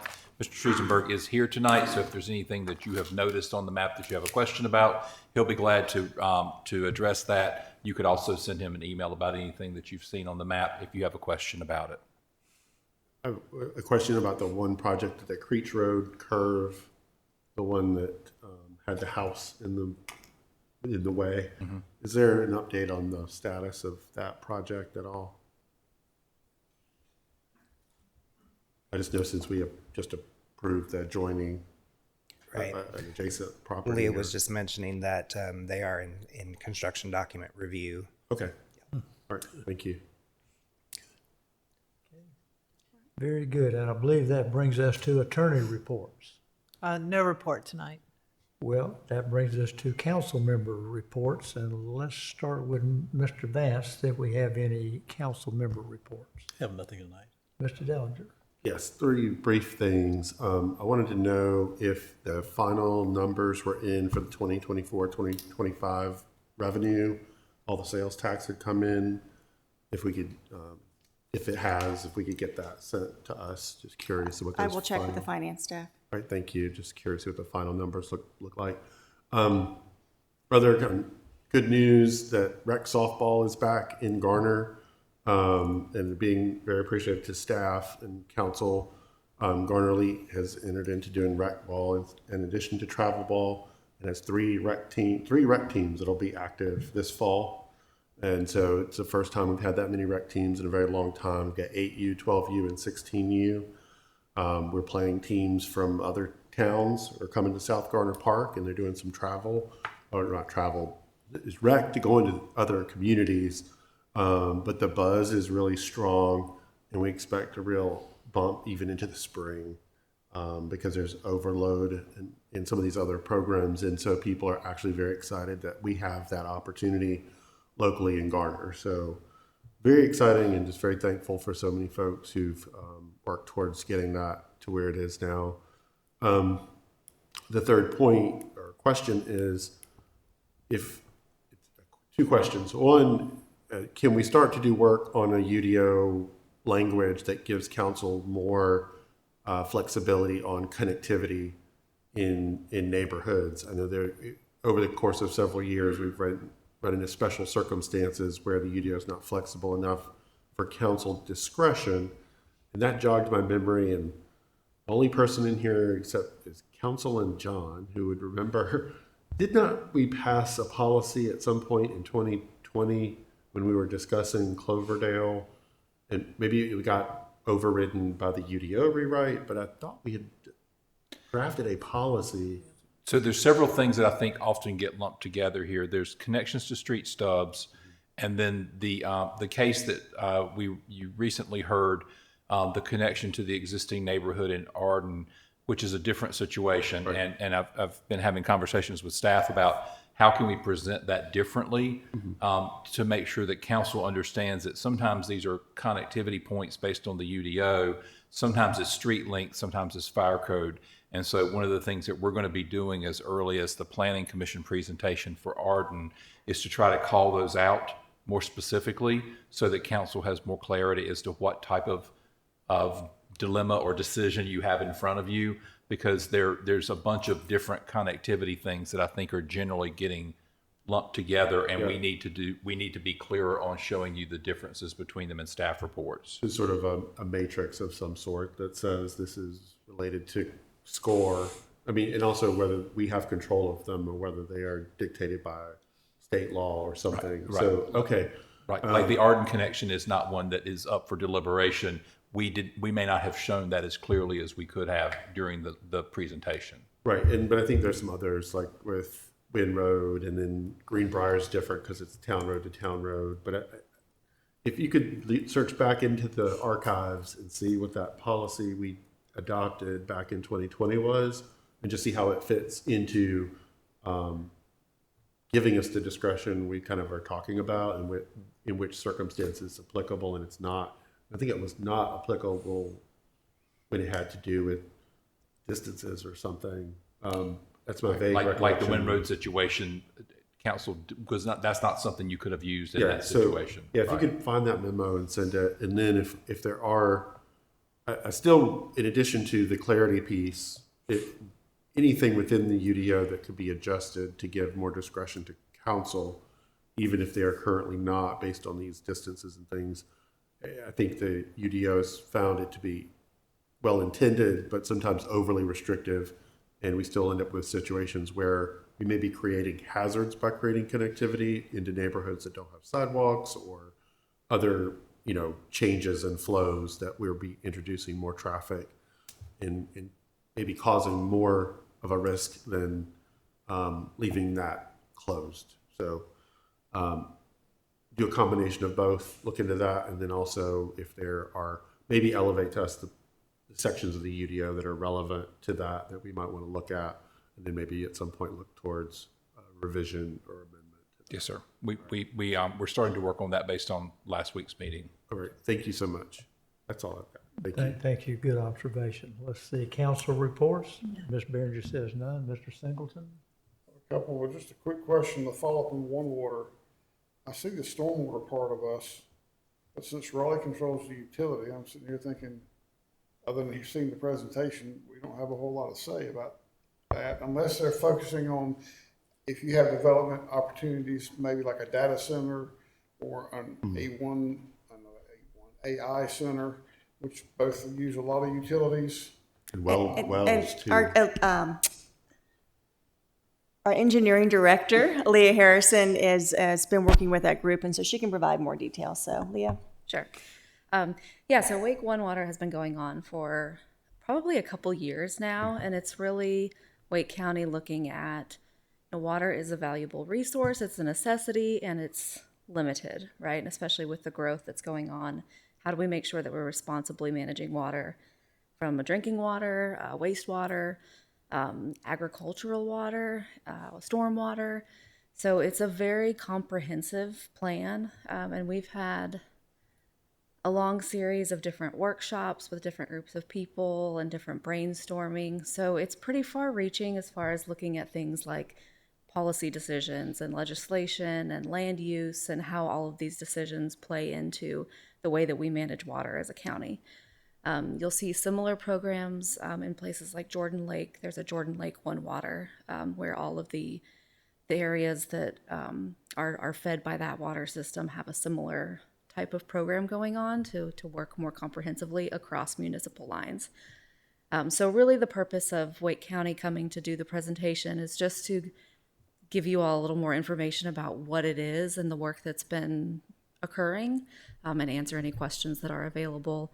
I don't think there's any particular ask from the town at this point, but it's really just a place for everybody to come together and collaborate and work on planning the future. in water. Question, do they also address like wells and septic systems as well? Yep. Okay, that's good. And I believe conservation also, like strategies in public education and those kind of things are part of the work that they do in terms of a regional strategy. Yeah, it's been fairly comprehensive. We've talked a lot about even like food supply and how food supply is heavily dependent on water as well. So how is that affected? And while, I'm sorry, go ahead. No, go ahead. It's not on water, it's something else. You still on water? Okay. Now, I got a couple of things. I'll go over and then get the, I was going to mention the VA opening last week. That was great. It was glad to see it. We should have been more coverage in the media about it. But anyway, the fact that they got 20,000 patients already who have been reassigned from the other facilities they closed. Also mentioned that one of the ministries here in our town that I think a lot of people miss is the Hope Ministry that's at Garner United Methodist every Saturday. I worked Saturday, and there were over 85 men and women that were there that are homeless or in shelters. And so a lot of folks, there were 44 showers, 25 people got just clothes, and another 20 or so were there for the meal. So it's a huge, lot of volunteers all the time, a lot of commitment to help people. And so it's an opportunity. I've worked off and on with that for years. My son and wife both work with it and have done it recently. So it really takes a lot of people to do it. And some of the people actually there who are homeless are some of the volunteers. They help. And it's a meaningful program. Poplar Springs this past week did the food. You have different churches come in and do the food every week. And it's a really good outreach program. And if you want to go, we can get you something to do, because Saturday I cleaned the bathroom Saturday all day long. I mean, for about 4.5 hours. So yeah, volunteers do that every week. So it's a ministry that I don't think a lot of people realize. And also the bus stop that has been added on Van Dorn Springs Road, not on the side with Hardee's, but across from Hardee's, is how a lot of people get up and down Garner Road. And when I left about 1:20 on Saturday afternoon, there were over 20 of them out there waiting for the bus to come by. That's how they can get there. And so, because the church used to take the bus out and still does to bring some people from certain areas, but you still have other people that the bus service does help, and it is a plus. So I just want to mention that. I'll stop. Thank you. Mr. Vance, did you have a question on the One Water? Well, I had a question for the engineer in reference to something else. I just want to capture her. While she's up, let's get her. There Yes, she sir. comes. Yes, sir. I want to capture while she's still at the podium there. And there has been a lot of questions asked about the roundabout at White Oak and that area. Kim, and we recently received a press release that's gone out. And while we have you here and possibly people maybe watching at 10 o'clock tonight, can you provide us an update on the roundabout construction? Sure. So if you recall, we had construction of the roundabout divided into 3 phases. The first phase was doing some preliminary work outside of the existing roadway. Phase 2 was the bulk of the project, and that's what we've been working on for the last 10 weeks or so. That started right when school let out in June and was anticipated to take 3 or 4 months. Fortunately, our contractor was able to work quickly, and we did some overnight work to expedite that, and phase 2 was completed yesterday. So with the completion of phase 2, the roundabout is open.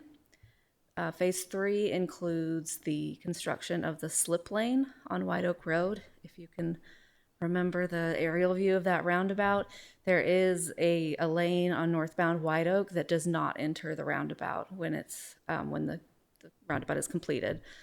So that traffic can continue flowing north. But the remainder of the roundabout is constructed, so all traffic at this point is entering the roundabout and exiting the roundabout, and then the construction of the slip lane and some of the finishing touches will be part of phase 3, which right now is scheduled to be completed in early December. Are the detour routes removed as well? Yes. Okay.